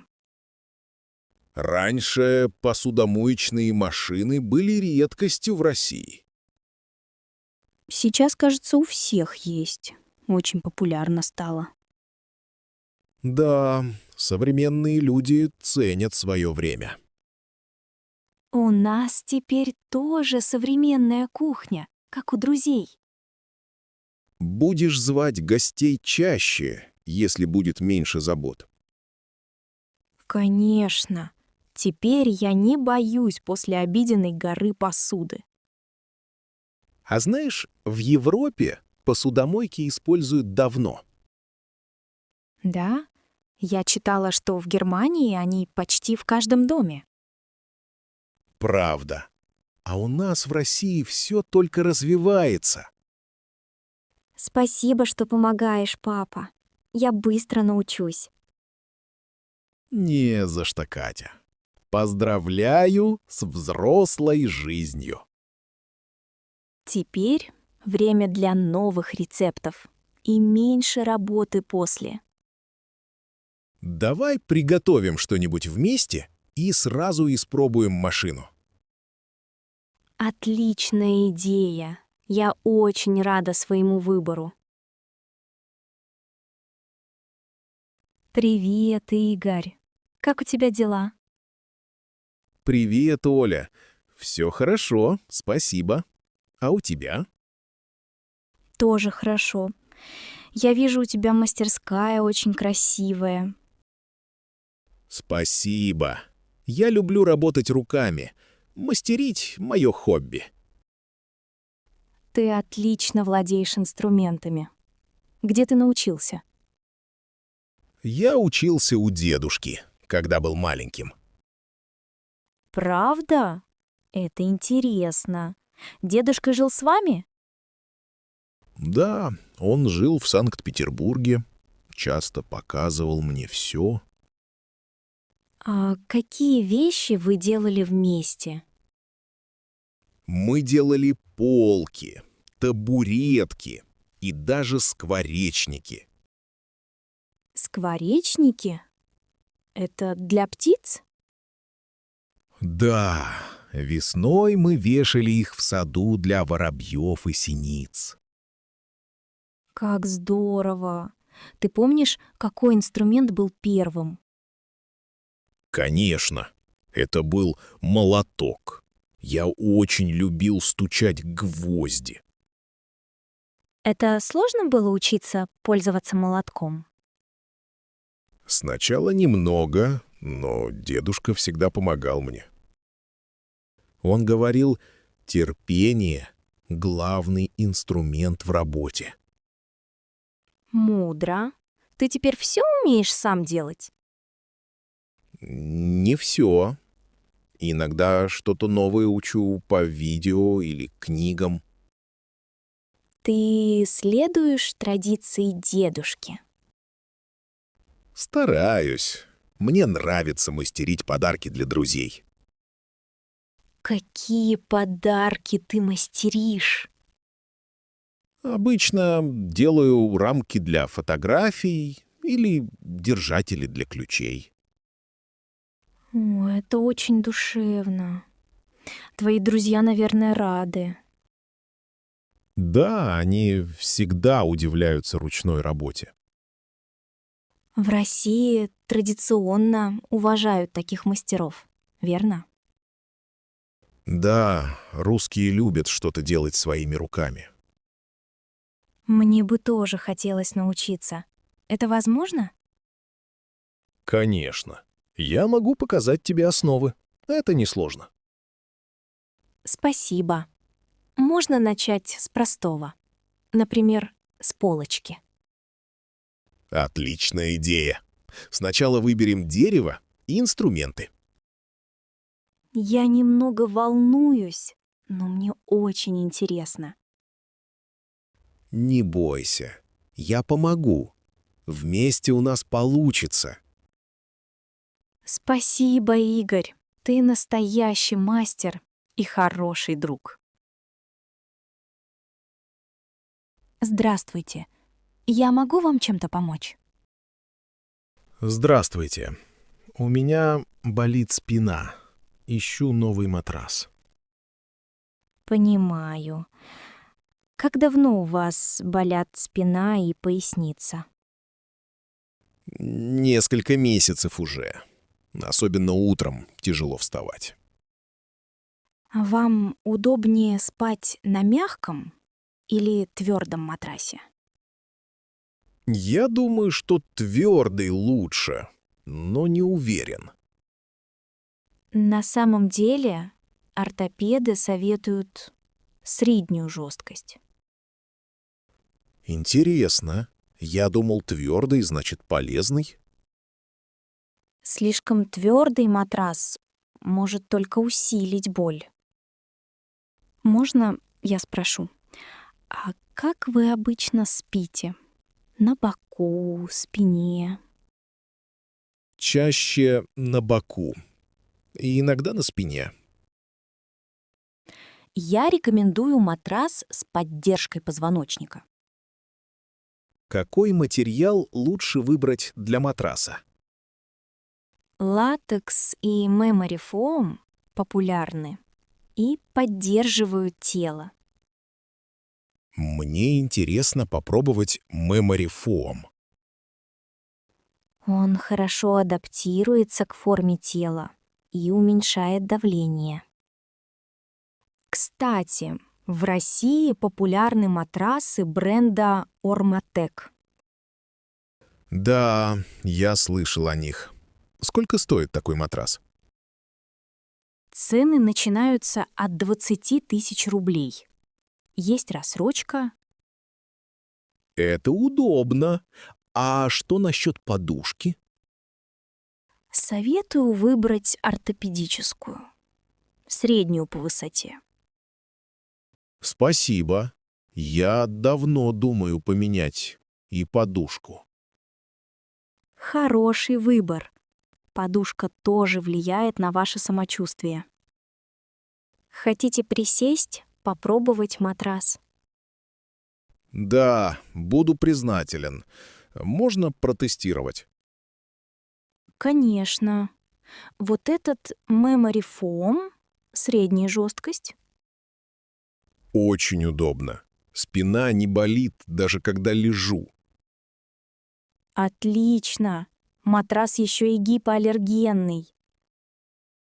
Это важно. У меня аллергия на пыль. Memory Foam легко чистить и не собирает много пыли. Спасибо за совет. Вы очень помогли мне сегодня. Рада помочь. Если будут вопросы, подходите. Здравствуйте. Могу я чем-то помочь вам сегодня? Здравствуйте. Я хочу посадить фруктовое дерево. Отлично. А какие фрукты вы любите больше всего? Мне нравятся яблоки и груши. Что вы посоветуете? У нас есть отличные саженцы яблони и груши. Яблони хорошо растут в нашем регионе, например. А какой сорт яблони лучше выбрать для Москвы? Сорт Антоновка очень популярен и зимостоек. Я слышал про Антоновку. Она сладкая или кислая? Антоновка с кислинкой, очень ароматная. Яблоки хорошо подходят для компота и пирогов. Это интересно. А если я захочу посадить грушу? Груши сортов любимица Клаппа и Чижовская хорошие. Обе груши сладкие или есть разница? Любимица Клаппа более сочная, Чижовская плотнее. Сколько лет нужно ждать первый урожай? Обычно 3-4 года, если правильно ухаживать. Спасибо. А какой уход требуется дереву? Нужно поливать, рыхлить почву и подрезать ветки. Весной обязательно вносите удобрения.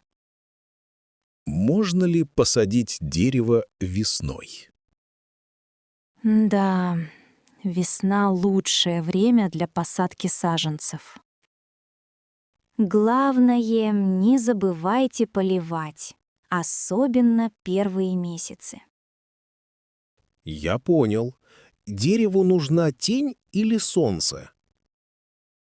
Лучше сажать на солнце, тогда плоды будут слаще. Какой размер лунки для посадки нужен? Я советую 60 на 60 сантиметров. Спасибо. Мне нужна еще земля для посадки. Рекомендуем добавить плодородную почву и компост. У вас можно купить почву и компост? Да, они находятся на полке слева от вас. Здорово, спасибо большое за помощь. Пожалуйста, желаю вам богатого урожая. Спасибо. Я обязательно еще вернусь к вам. Будем рады вас видеть снова. Хорошего дня. Привет, Алексей. Я только что была на круизе по Нилу. Привет, Елена. Серьезно? Это было твое первое путешествие в Египет? Да, первый раз. Все было так необычно и красиво. Мне всегда хотелось увидеть Нил. Как тебе там? Очень понравилось. Теплая погода, пальмы, везде вода. Вид с палубы просто потрясающий. Вы плыли далеко? Мы начали в Луксоре и закончили в Асуане. Это же знаменитые города. Ты что-нибудь узнала о них? Да, в Луксоре много храмов и истории. Экскурсовод рассказывал о фараонах и гробницах. Ты побывала в одном из храмов? Да, в Карнакском храме. Он огромный. Слышал, там полно древних колонн. Верно. Колонны с красивыми рисунками. Атмосфера особенная. Ты фотографировала? Конечно. Могу потом показать тебе фотографии.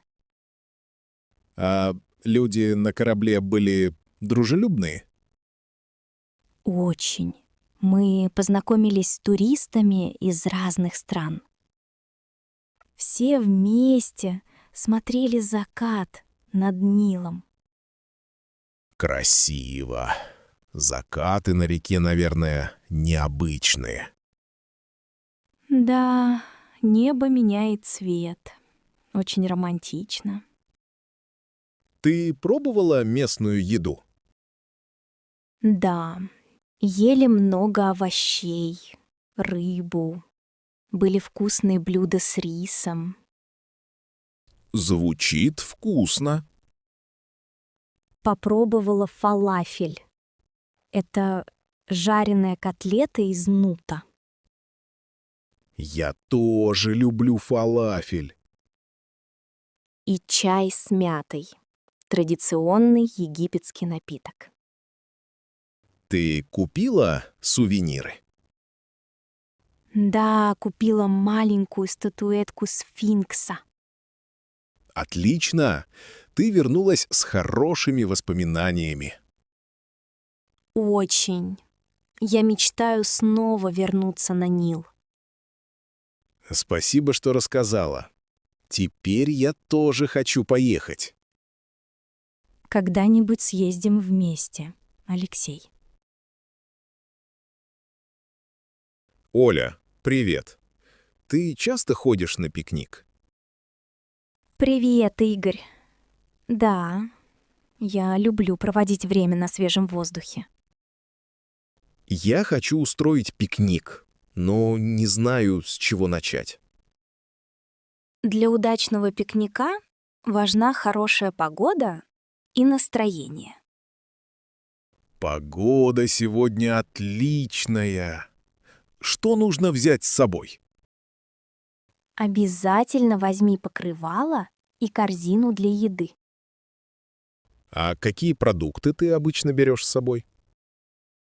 Я люблю брать фрукты, бутерброды, сыр и сок. Фрукты — хорошая идея. Какие лучше подойдут? Я беру яблоки, виноград и клубнику. А что насчет напитков? Летом отлично подходит холодный лимонад или чай. Нужно ли брать что-то для игр или развлечений? Конечно, можно взять мяч, бадминтон или настольные игры. А сколько человек лучше пригласить? Лучше всего 3-5 друзей, чтобы всем было комфортно. Есть ли особые традиции пикников в России? Да, многие любят жарить шашлыки на природе. На майские праздники почти все выходят на пикник. Я слышал про шашлык. Это сложно приготовить? Не очень. Главное — замариновать мясо заранее. Спасибо, буду знать. Можно ли брать с собой животных? Если у тебя спокойная собака, почему бы и нет? Какой парк для пикника самый популярный в Москве? Многие выбирают парк Горького или Сокольники. А нужна ли специальная посуда? Лучше взять одноразовую, чтобы не носить тяжелую назад. Спасибо. Твои советы очень полезны.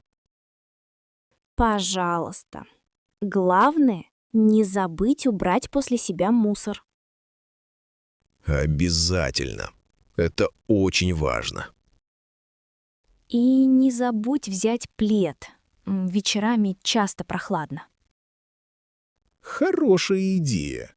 Может, сделаем пикник вместе на выходных? С удовольствием. Я принесу фрукты и сок. Тогда я возьму бутерброды и игры. Договорились. Здравствуйте. Меня зовут Анна. Я менеджер зала. Здравствуйте, Анна. Меня зовут Алексей. Рада познакомиться, Алексей. Вы сегодня первый раз? Да, я только что записался. Немного волнуюсь. Не переживайте. Все просто. Я расскажу вам все важное. Сначала оформим карту клиента. У вас есть паспорт? Да, вот мой паспорт. Что еще нужно? Спасибо.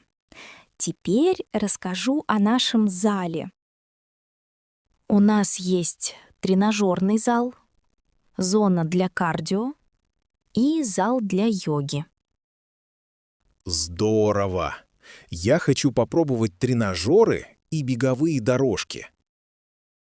Конечно. Кардиозона прямо слева от входа. Тренажеры справа.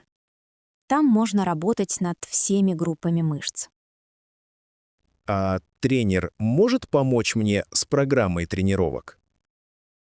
Да, первый раз тренер покажет вам упражнения бесплатно. Это удобно. Сколько стоят абонементы?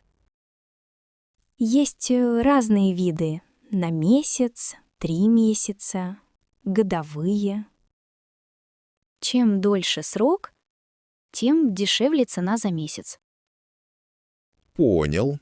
А можно ли пользоваться душем после тренировки?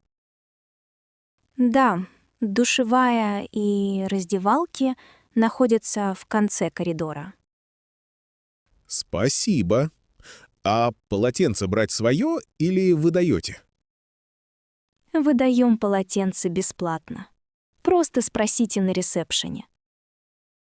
А как работает зал?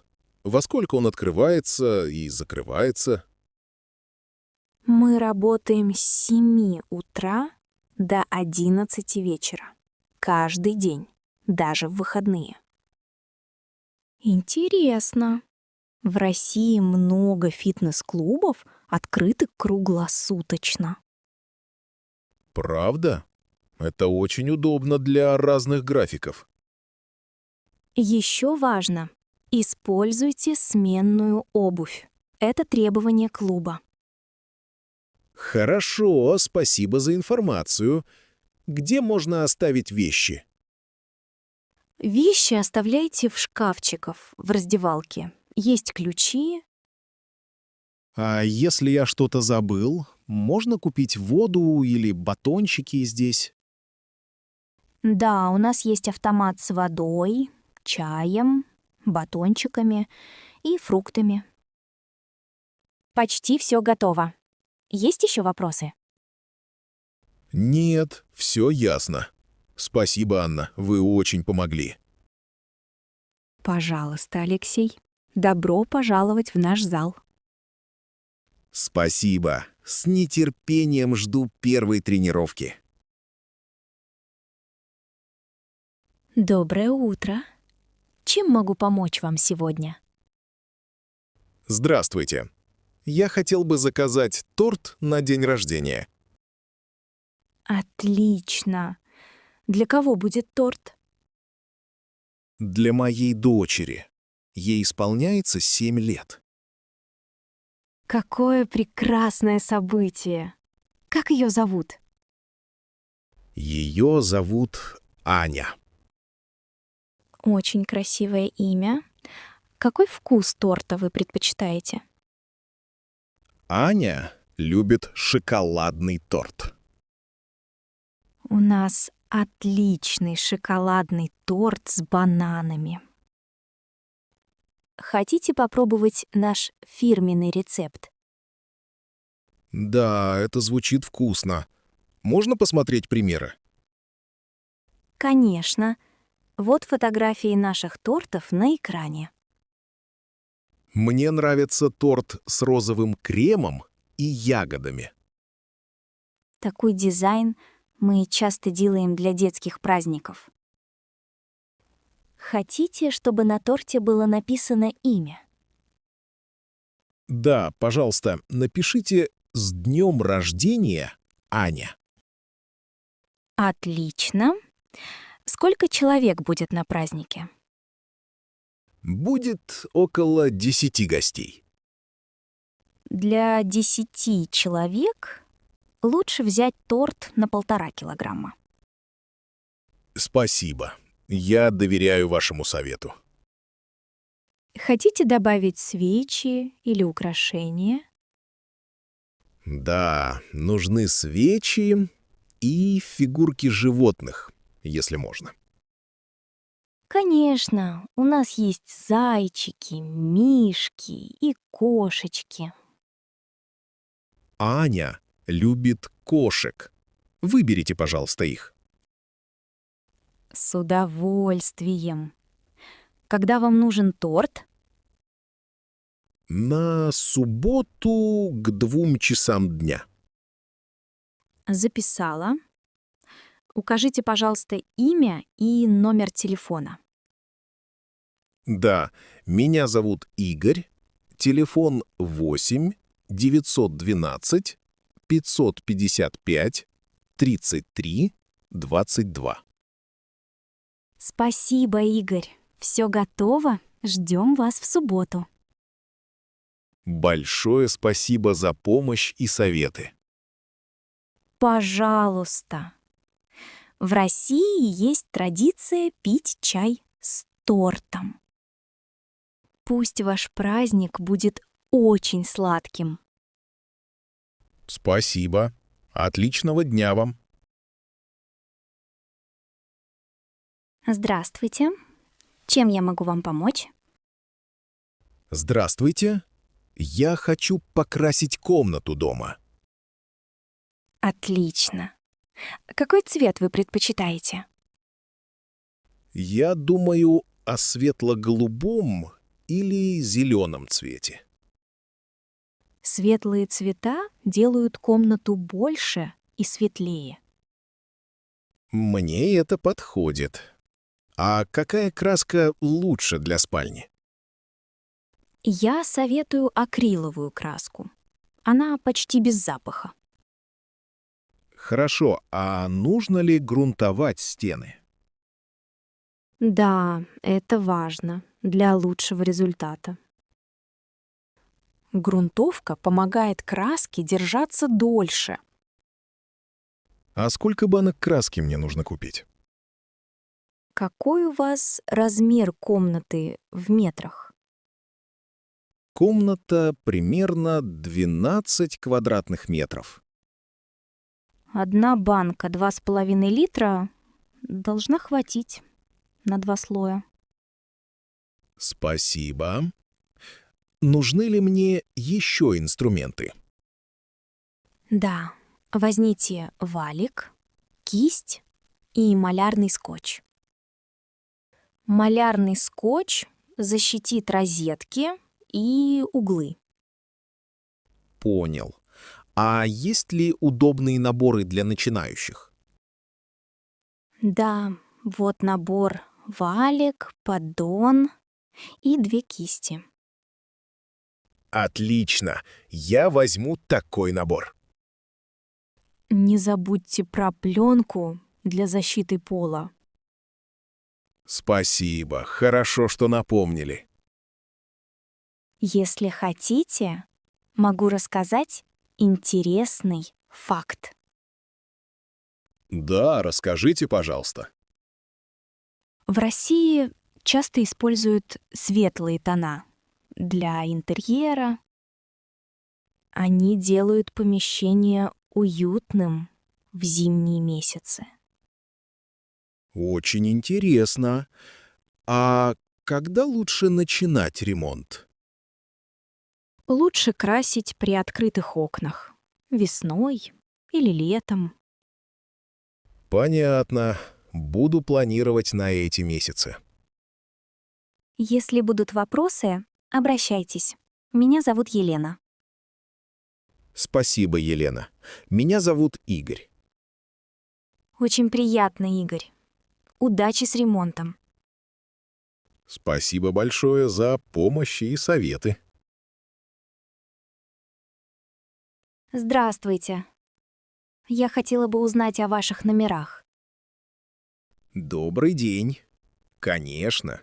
С удовольствием расскажу. У вас есть разные формулы для проживания? Да, у нас есть 3 варианта размещения. Интересно. Можете рассказать подробнее? Конечно. Первый вариант — стандартный номер. В него включен только завтрак. А что значит стандартный завтрак? Это шведский стол, каша, яйцо, сыр, хлеб, чай. Здорово. А какие еще есть формулы? Второй вариант — полупансион. Это номер с завтраком и ужином. А обед не входит? Обед не включен, но вы можете заказать отдельно. Поняла. А третий вариант? Это все включено. Завтрак, обед, ужин и напитки. О, это удобно. Напитки — это только чай и кофе? Нет, еще вода, соки и иногда вино за ужином. Какая приятная опция. Часто выбирают ее? Да, особенно семьи с детьми. Кстати, для детей у нас есть игровая комната. Очень хорошо знать. А номера все одинаковые? Номера по размеру разные. Стандарт и люкс. А люкс чем отличается? Там больше места, есть балкон и вид на город. Это звучит здорово. Из какого города здесь вид? Мы находимся в центре Санкт-Петербурга. Я мечтала увидеть белые ночи в Петербурге. В июне у нас действительно очень светло ночью. Спасибо большое за подробную информацию. Пожалуйста, готов ответить на любые вопросы. Я подумаю и обязательно скажу, какой вариант выбрала.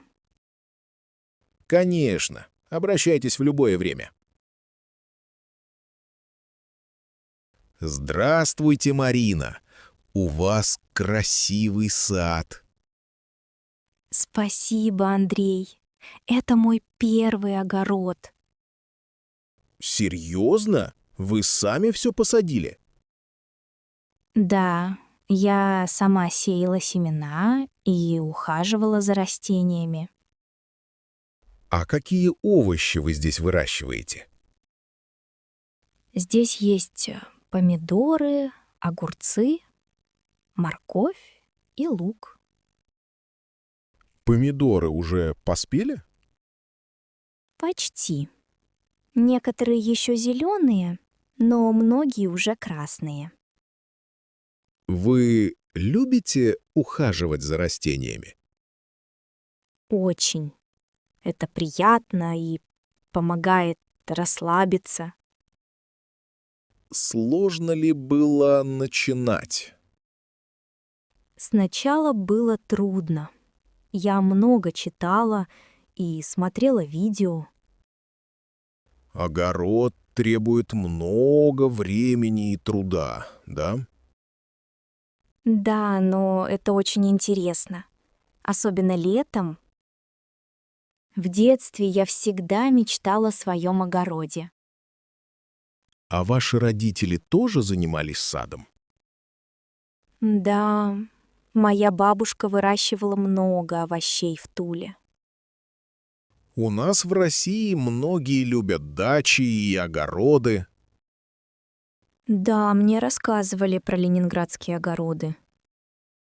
Что еще вы хотите посадить в будущем? В следующем году хочу попробовать клубнику и фасоль. Клубника — это вкусно. Сложно ли ее выращивать? Говорят, нужно много солнца и хороший полив. Я еще не все знаю, но учусь на ошибках.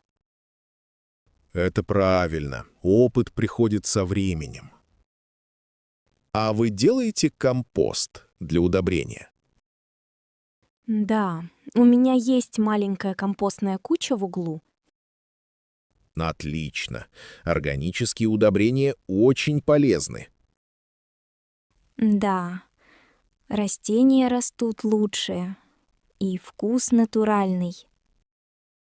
Вы готовите блюда из своих овощей?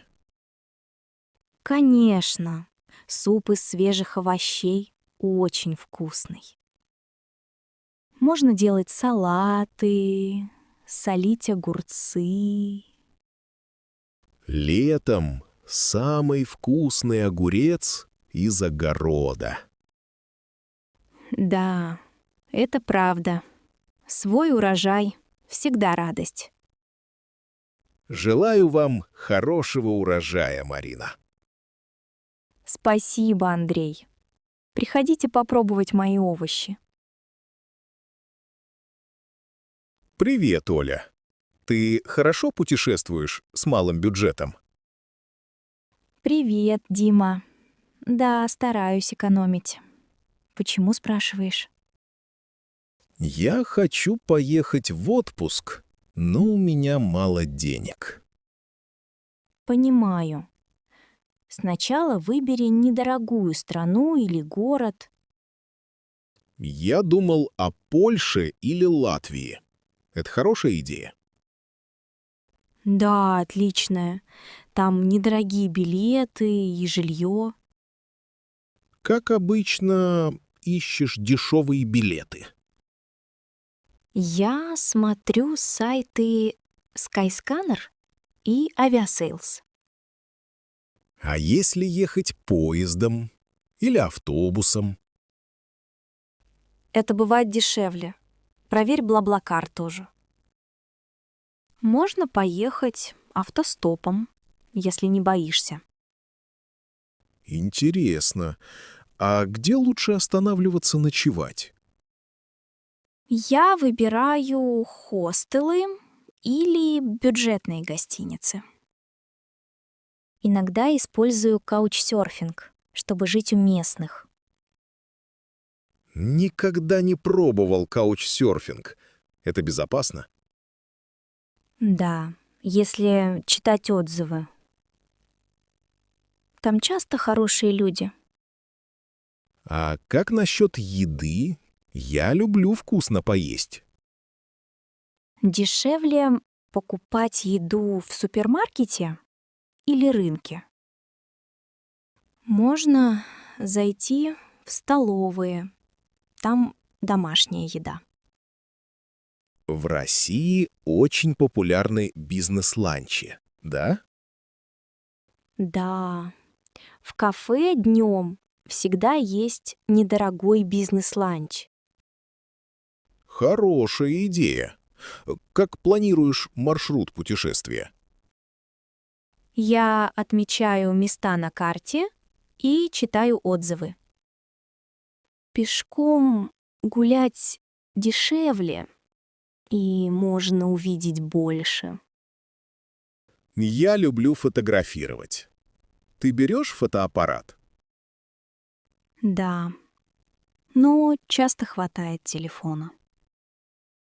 Какие сувениры покупаешь? Я покупаю магнитики или открытки. Они дешевые. Еще совет для экономии. Покупай билеты заранее и путешествуй вне сезона. Можешь искать бесплатные экскурсии.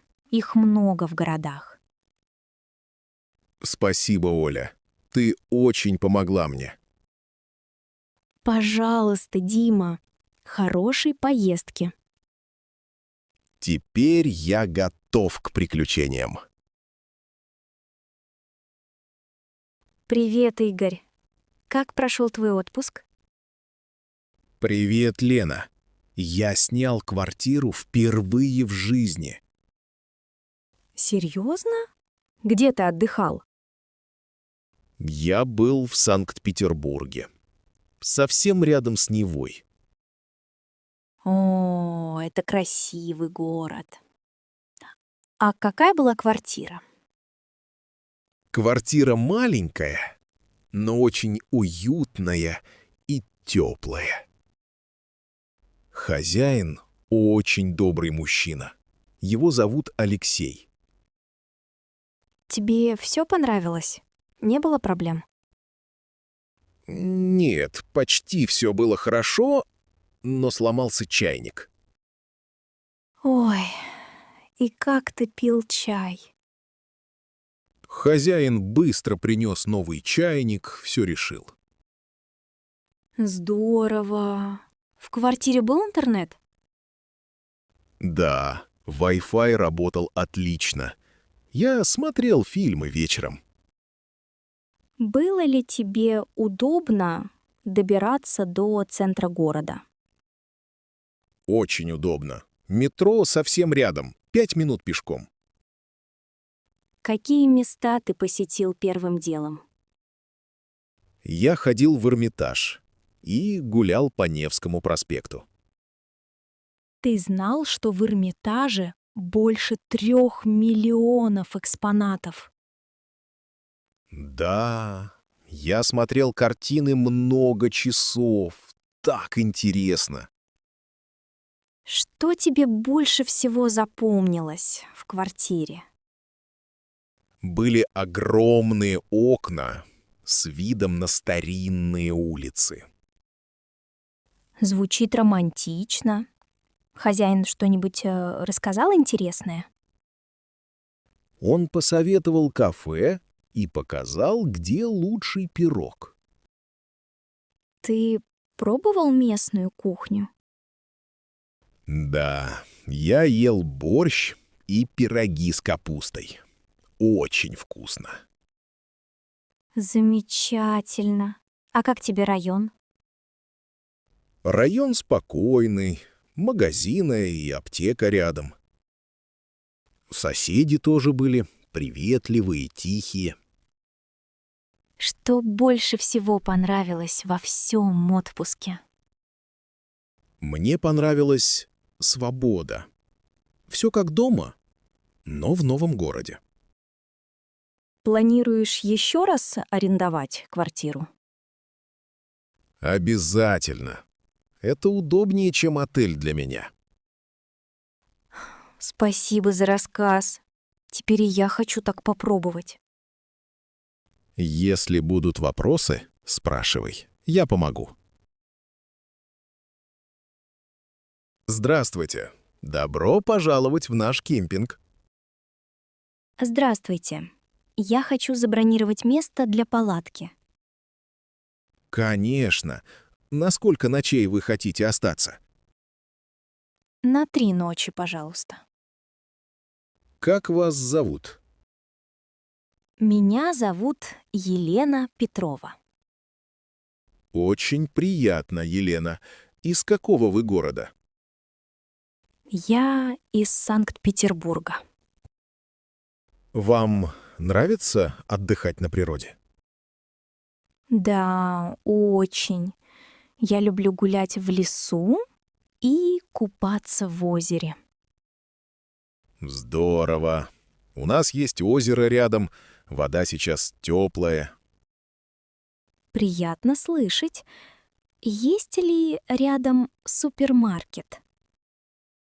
Да, супермаркет в 5 минутах пешком. Здесь есть карта кемпинга. Вот ваше место. Номер 12. Спасибо. А душ и туалет далеко от моего места? Они рядом. Идти всего 2 минуты. Можно пользоваться кухней? Да, у нас есть общая кухня для гостей. Отлично. Сколько стоит проживание за 3 ночи? Всего 2000 рублей. Можно оплатить картой? Да, и картой, и наличными. Сколько гостей обычно бывает летом? Обычно много. Особенно в июле и августе. В прошлом году приезжали туристы из разных стран. Здесь можно арендовать велосипед? Да, велосипеды стоят 200 рублей в день. А где находится остановка автобуса? Автобусная остановка прямо у входа в кемпинг. Когда нужно выезжать в день отъезда? До 11 утра, пожалуйста. Большое спасибо за информацию. Пожалуйста. Приятного отдыха в нашем кемпинге. Спасибо. Здесь очень красиво и уютно.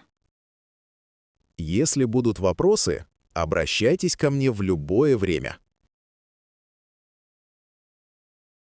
Здравствуйте. Можно задать вопрос о меню? Здравствуйте. Конечно, спрашивайте. Чем могу помочь? Я смотрю на борщ и солянку. В чем между ними разница? Очень хороший вопрос. Оба традиционные супы. Борщ готовят из свеклы. Обычно он немного сладкий. Солянка — острый суп с разными видами мяса и солеными огурцами. Интересно. В борщ всегда добавляют свеклу? Да, без нее борщ не получится. Это главный ингредиент. А в солянке всегда несколько видов мяса? Да, обычно говядина, колбаса и ветчина. А какие специи кладут в борщ? Чаще всего лавровый лист, перец и укроп. В солянке вкус более острый? Да, потому что там огурцы и лимон для кислинки. Могу ли я попробовать солянку без лимона? Конечно, я могу сказать повару не добавлять лимон. Спасибо. Как часто едят такие супы в Москве? Очень часто, особенно зимой, супы очень популярны.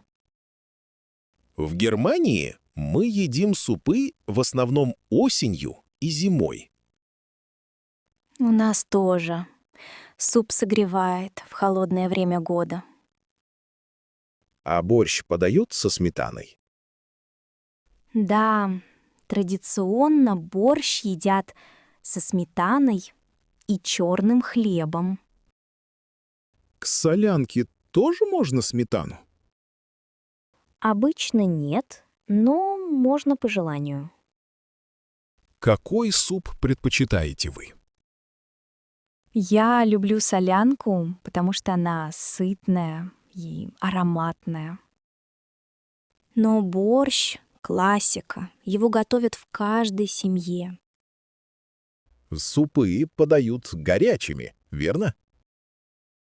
Да, всегда горячими. Иногда борщ едят даже холодным, летом. Не знал. Интересно попробовать и холодный вариант. Да, летом борщ освежает. Добавляют кубики льда. Спасибо за объяснение. Я попробую солянку. Отличный выбор. Принести хлеб или напиток к супу? Да, пожалуйста, черный хлеб и стакан воды. Сейчас принесу. Приятного аппетита. Спасибо большое. С нетерпением жду солянку. Привет, Ольга. Знаешь, я часто пользуюсь такси в разных странах. Правда? А где тебе больше всего понравилось такси? В Германии водители всегда вежливые, и машины чистые. Интересно. А как насчет оплаты? Везде ли удобно платить? В Германии удобно. Можно платить картой или наличными. В Египте, например, чаще платят только наличными. Я слышала, что в Египте нужно торговаться с таксистами. Да, это правда. Там часто нет счетчика. Все надо обсуждать. А в России ты брал такси? Как там? Конечно. В Москве много такси. Яндекс, Убер, обычные. Яндекс Такси очень удобно, правда? Приложение простое. Да, я часто люблю вызывать через приложение. В каких еще странах тебе нравилось такси? В Турции такси желтые, как в Нью-Йорке. Это забавно. Я тоже видела такие в Стамбуле. Видно их издалека. В Японии такси очень чистые, и двери открываются автоматически. Ого, это удобно и современно. В Лондоне все такси черные и называются кабы. Я всегда хотела покататься на таком кабе. В Лондоне водители знают все улицы города наизусть. Это правда. У них даже есть специальный экзамен. В Нью-Йорке такси очень много. Они часто желтые. Я видела их в фильмах. Они выглядят очень ярко.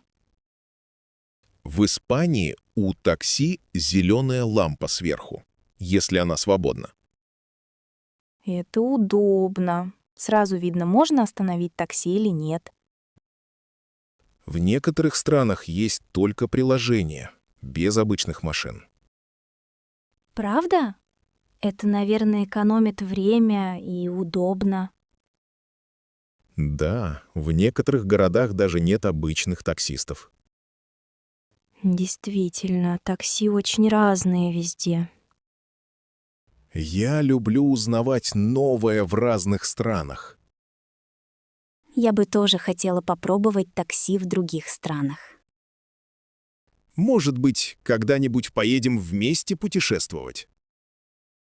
С удовольствием. Тогда сравним такси лично. Здравствуйте! Добро пожаловать в наш отель. Здравствуйте. Я только что приехала из Москвы. Очень приятно. Чем могу помочь?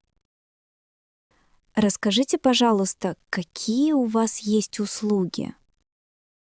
У нас есть бесплатный завтрак для всех гостей. Завтрак — это шведский стол или по меню? Это шведский стол. Он открыт с 7 до 10 утра. Очень удобно. А фитнес-зал есть в отеле? Да, фитнес-зал работает круглосуточно. Вы можете воспользоваться им в любое время. Здорово. А есть ли бассейн? Есть небольшой бассейн и сауна на первом этаже. Сауна бесплатная для гостей? Да, сауна входит в стоимость проживания. Отлично. Можно заказать массаж? Да, массаж можно заказать на ресепшене. Пожалуйста, предупредите за час до процедуры. Спасибо. А где я могу оставить чемодан до заселения? У нас есть камера хранения багажа возле лобби. Это бесплатно? Да, хранение багажа бесплатно для гостей. А можно попросить гладильную доску в номер? Конечно. Мы принесем ее в ваш номер через 10 минут. Спасибо большое. А экскурсии по городу вы организуете? Да, у нас есть экскурсии по Ярославлю. Ярославль — один из старейших городов России. Я читала об этом. Хотела бы увидеть Спасо-Преображенский собор. Экскурсия туда проводится каждое утро. Можно записаться на завтра? Конечно, я добавлю ваше имя в список. Спасибо за информацию и помощь. Пожалуйста, если будут вопросы, обращайтесь ко мне. Хорошо. Спасибо. Отличный сервис. Здравствуйте. Я хочу починить свой телефон. Здравствуйте. Покажите, пожалуйста, телефон. Вот он. Я уронила его вчера на улице. Понял. Экран сильно треснул. Когда это произошло? Вчера вечером возле магазина у станции метро. Вы часто ремонтируете телефон? Нет, это первый раз. Я очень расстроена. Не волнуйтесь, это случается со многими. Сколько будет стоить ремонт экрана? Это будет стоить около 5000 рублей. А сколько времени займет ремонт? Примерно 2 дня. Все зависит от наличия деталей. У вас есть экран для моей модели? Да, экран есть в наличии. Могу показать вам. Пожалуйста, покажите качество детали. Вот оригинальный и аналог. Оригинал чуть дороже. Я бы выбрала оригинальный экран. Хорошо. Есть ли у вас важные данные на телефоне? Да, много фотографий. Я боюсь их потерять. Мы обычно сохраняем все данные, но сделайте копию. Спасибо за совет. Какой риск потерять данные? Риск минимальный, если телефон включается. Он включается, только экран не работает. Значит, данные почти точно сохранятся. А будет ли гарантия на ремонт? Да, гарантия 3 месяца на работу и детали. Какой способ оплаты вы принимаете? Можно оплатить наличными или картой. Когда можно прийти забрать телефон? Через 2 дня после 15 часов. Спасибо. Меня зовут Елена. Я из Москвы. Очень приятно, Елена. Я Артём. В Москве много таких сервисов?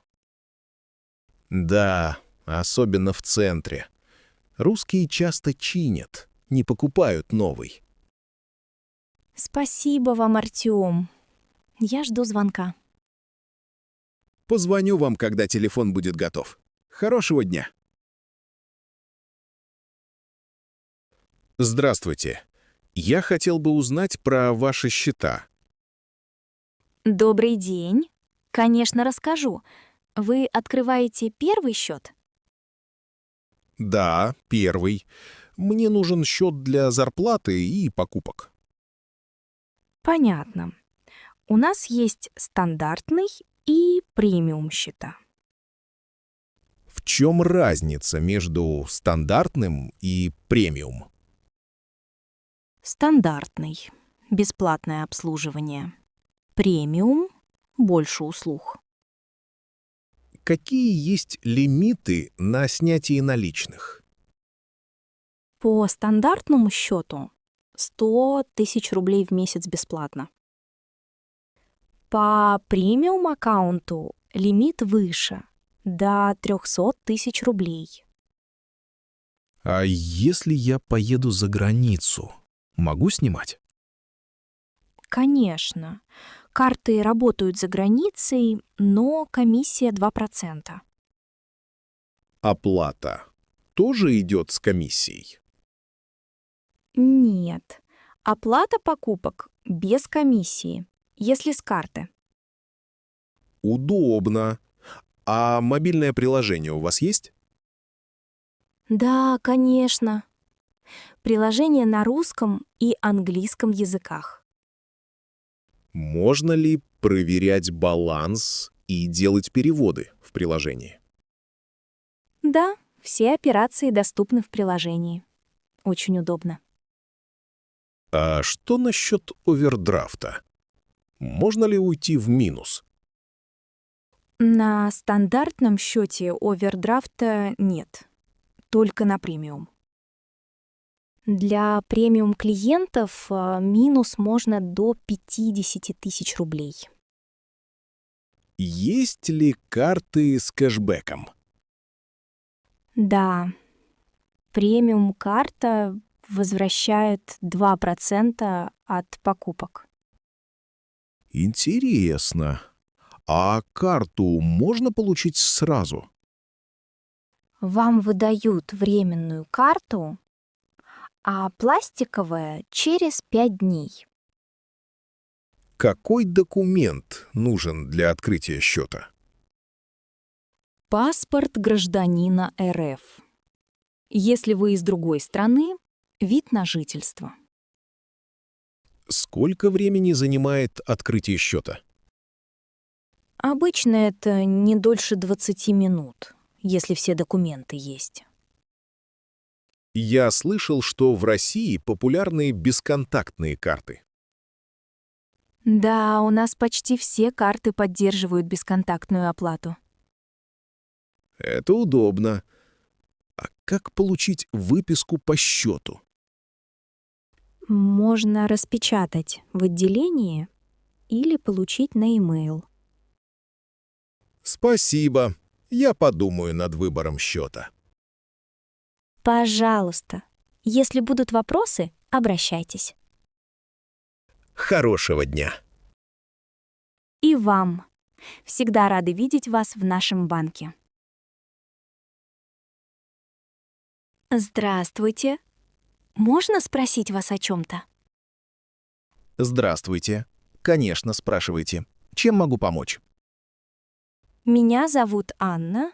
Я приехала из Франции. Очень приятно, Анна. Ваш номер уже готов?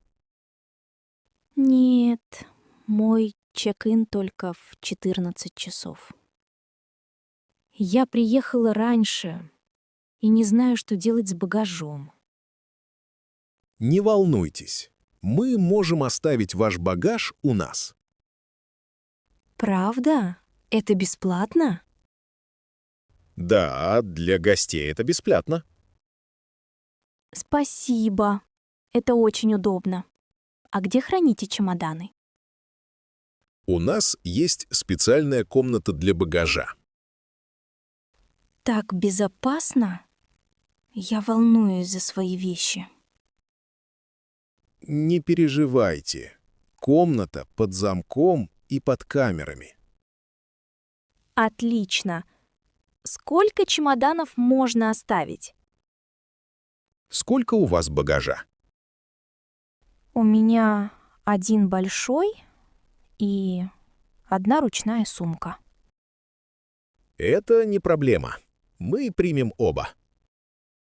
Спасибо большое. Можно я заберу их до заезда?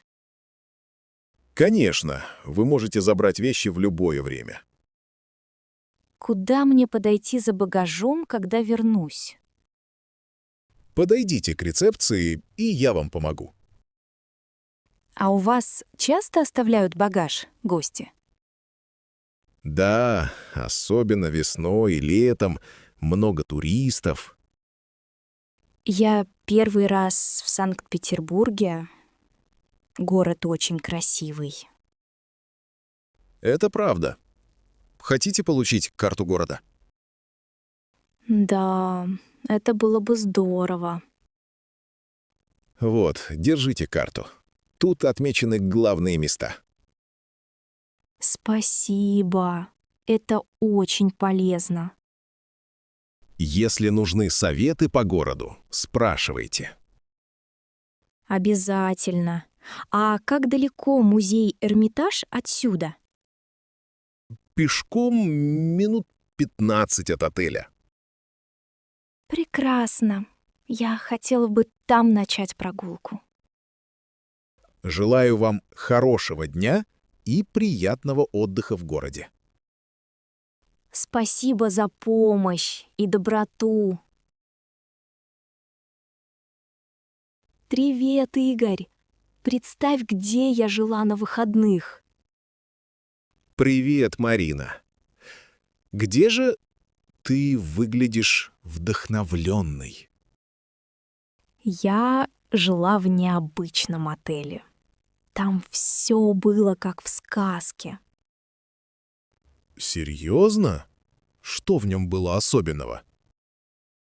Внутри комнаты были большие круглые окна, как иллюминаторы. А кровать стояла прямо под стеклянным потолком. Здорово. Это был эко-отель? Да, все было из дерева, запах свежий, как в лесу. Это в Петербурге? Или где-то за городом? Это было в Карелии, прямо на озере. Очень красиво. Карелия. Там много красивых мест и чистый воздух. Да, я даже видела белок из окна утром. Завтрак мне принесли в корзинке, как в фильме. Вау! А что было на завтрак? Булочки, сыр, ягоды и горячий чай в термосе. Приятно. Это лучше, чем обычный шведский стол. Конечно. А главный сюрприз — русская баня прямо у озера. Я ходила туда вечером. Это было очень расслабляюще. Я тоже люблю баню. Ты прыгала в озеро после? Нет, не решилась. Вода была еще холодная. Понимаю. А постояльцев было много? Нет, отель маленький. Только 5 номеров. Все гости очень вежливые, тихо и спокойно. Похоже на санаторий, только повеселее. Верно. У каждого номера свой дизайн.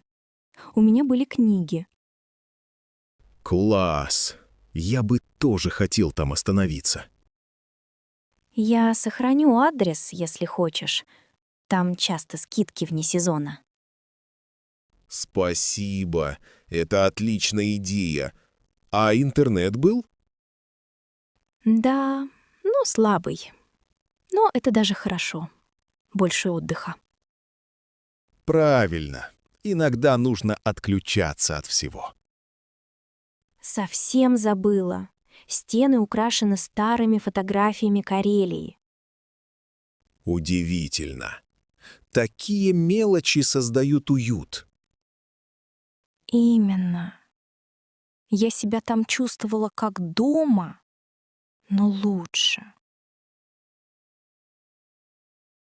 Здравствуйте. Вы здесь работаете давно? Здравствуйте. Да, работаю таксистом уже 5 лет. Я впервые в этом городе. Много туристов приезжает. Очень много. Особенно летом. Здесь много интересного. А какие места больше всего нравятся туристам? Чаще всего все едут на Красную площадь. Красная площадь. Это в центре города? Да, прямо в самом центре. Там очень красиво. Я видела фото с большими соборами и башнями.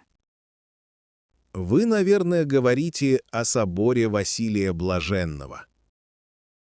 Да, да. А еще какие есть интересные места? Многие любят гулять в парке Горького. Там красивые аллеи и много кафе на открытом воздухе. Мне нравится городской парк. В нем можно отдыхать. Да, еще есть Третьяковская галерея. Это музей. Я люблю музеи. Там можно увидеть русскую живопись? Конечно. Там представлены картины известных художников. Спасибо за совет. А что еще актуально для туристов? Многие едут на Воробьевы горы. Там хороший вид. Это место высоко? Можно увидеть город сверху? Да, оттуда открывается панорама всей Москвы. Здорово. А куда можно сходить вечером? Вечером советую прогуляться по Арбату. Это старинная улица. Там много музыкантов и кафе. Я слышала об Арбате. Там делают сувениры ручной работы? Да, на Арбате много магазинов с сувенирами и матрешками. Я хочу купить матрешку в подарок семье. Это отличная идея. Это классический русский сувенир. А если я хочу попробовать местную кухню, куда лучше идти? Рядом есть кафе с традиционными блюдами. Борщ, пельмени. Спасибо. Мне так хочется попробовать настоящий борщ. Обязательно попробуйте. Борщ — очень популярное блюдо. Спасибо вам за интересные советы и приятный разговор. Вам спасибо. Приятной прогулки и хорошего дня.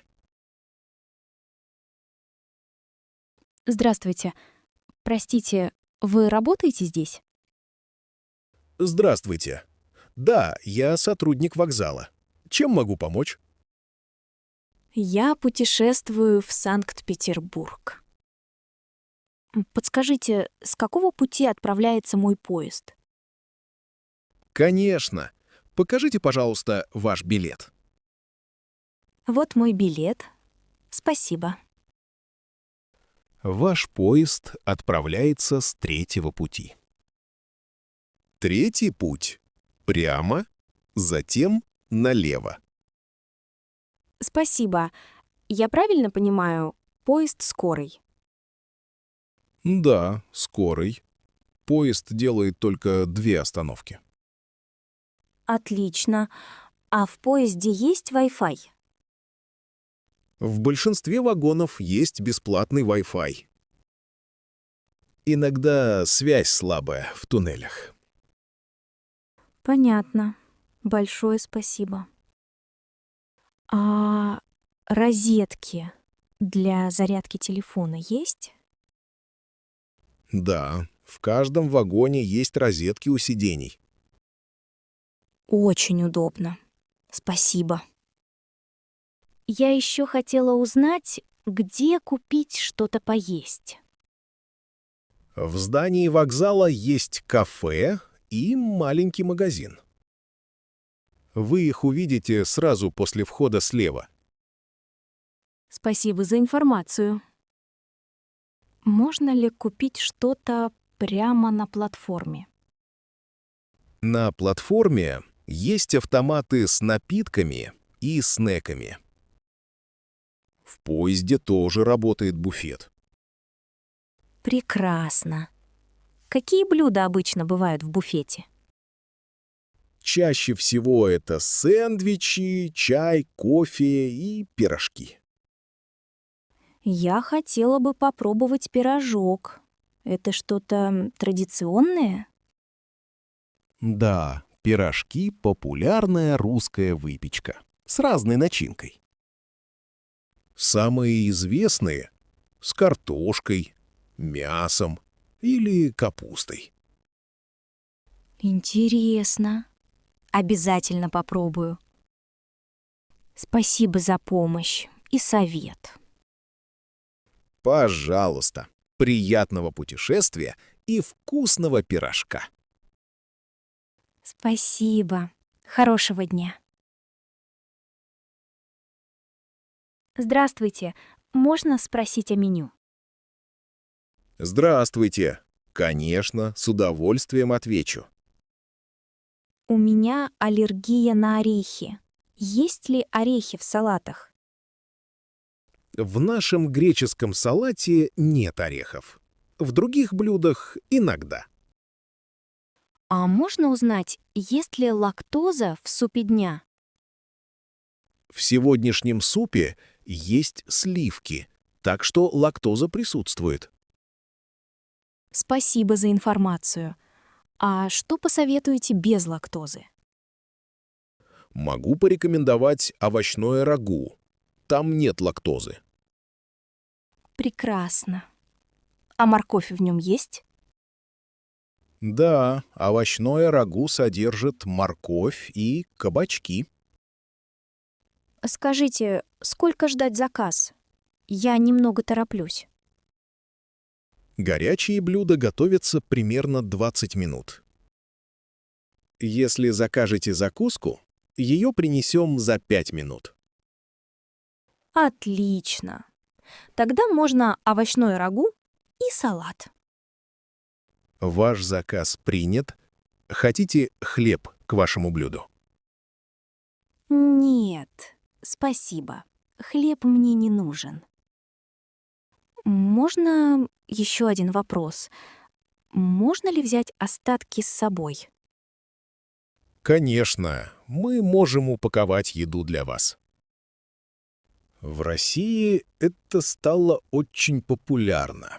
Раньше было иначе. Интересно. Я из Германии, у нас это тоже распространено. Сейчас большинство гостей берут еду домой. Это очень удобно. Меньше еды выбрасывается. Согласен. Это помогает заботиться об экологии. А можно попросить воду без газа? Конечно. Сейчас принесу воду без газа.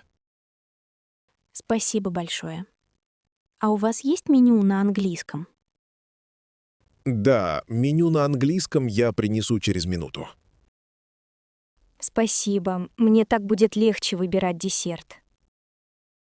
Кстати, у нас есть мороженое без лактозы.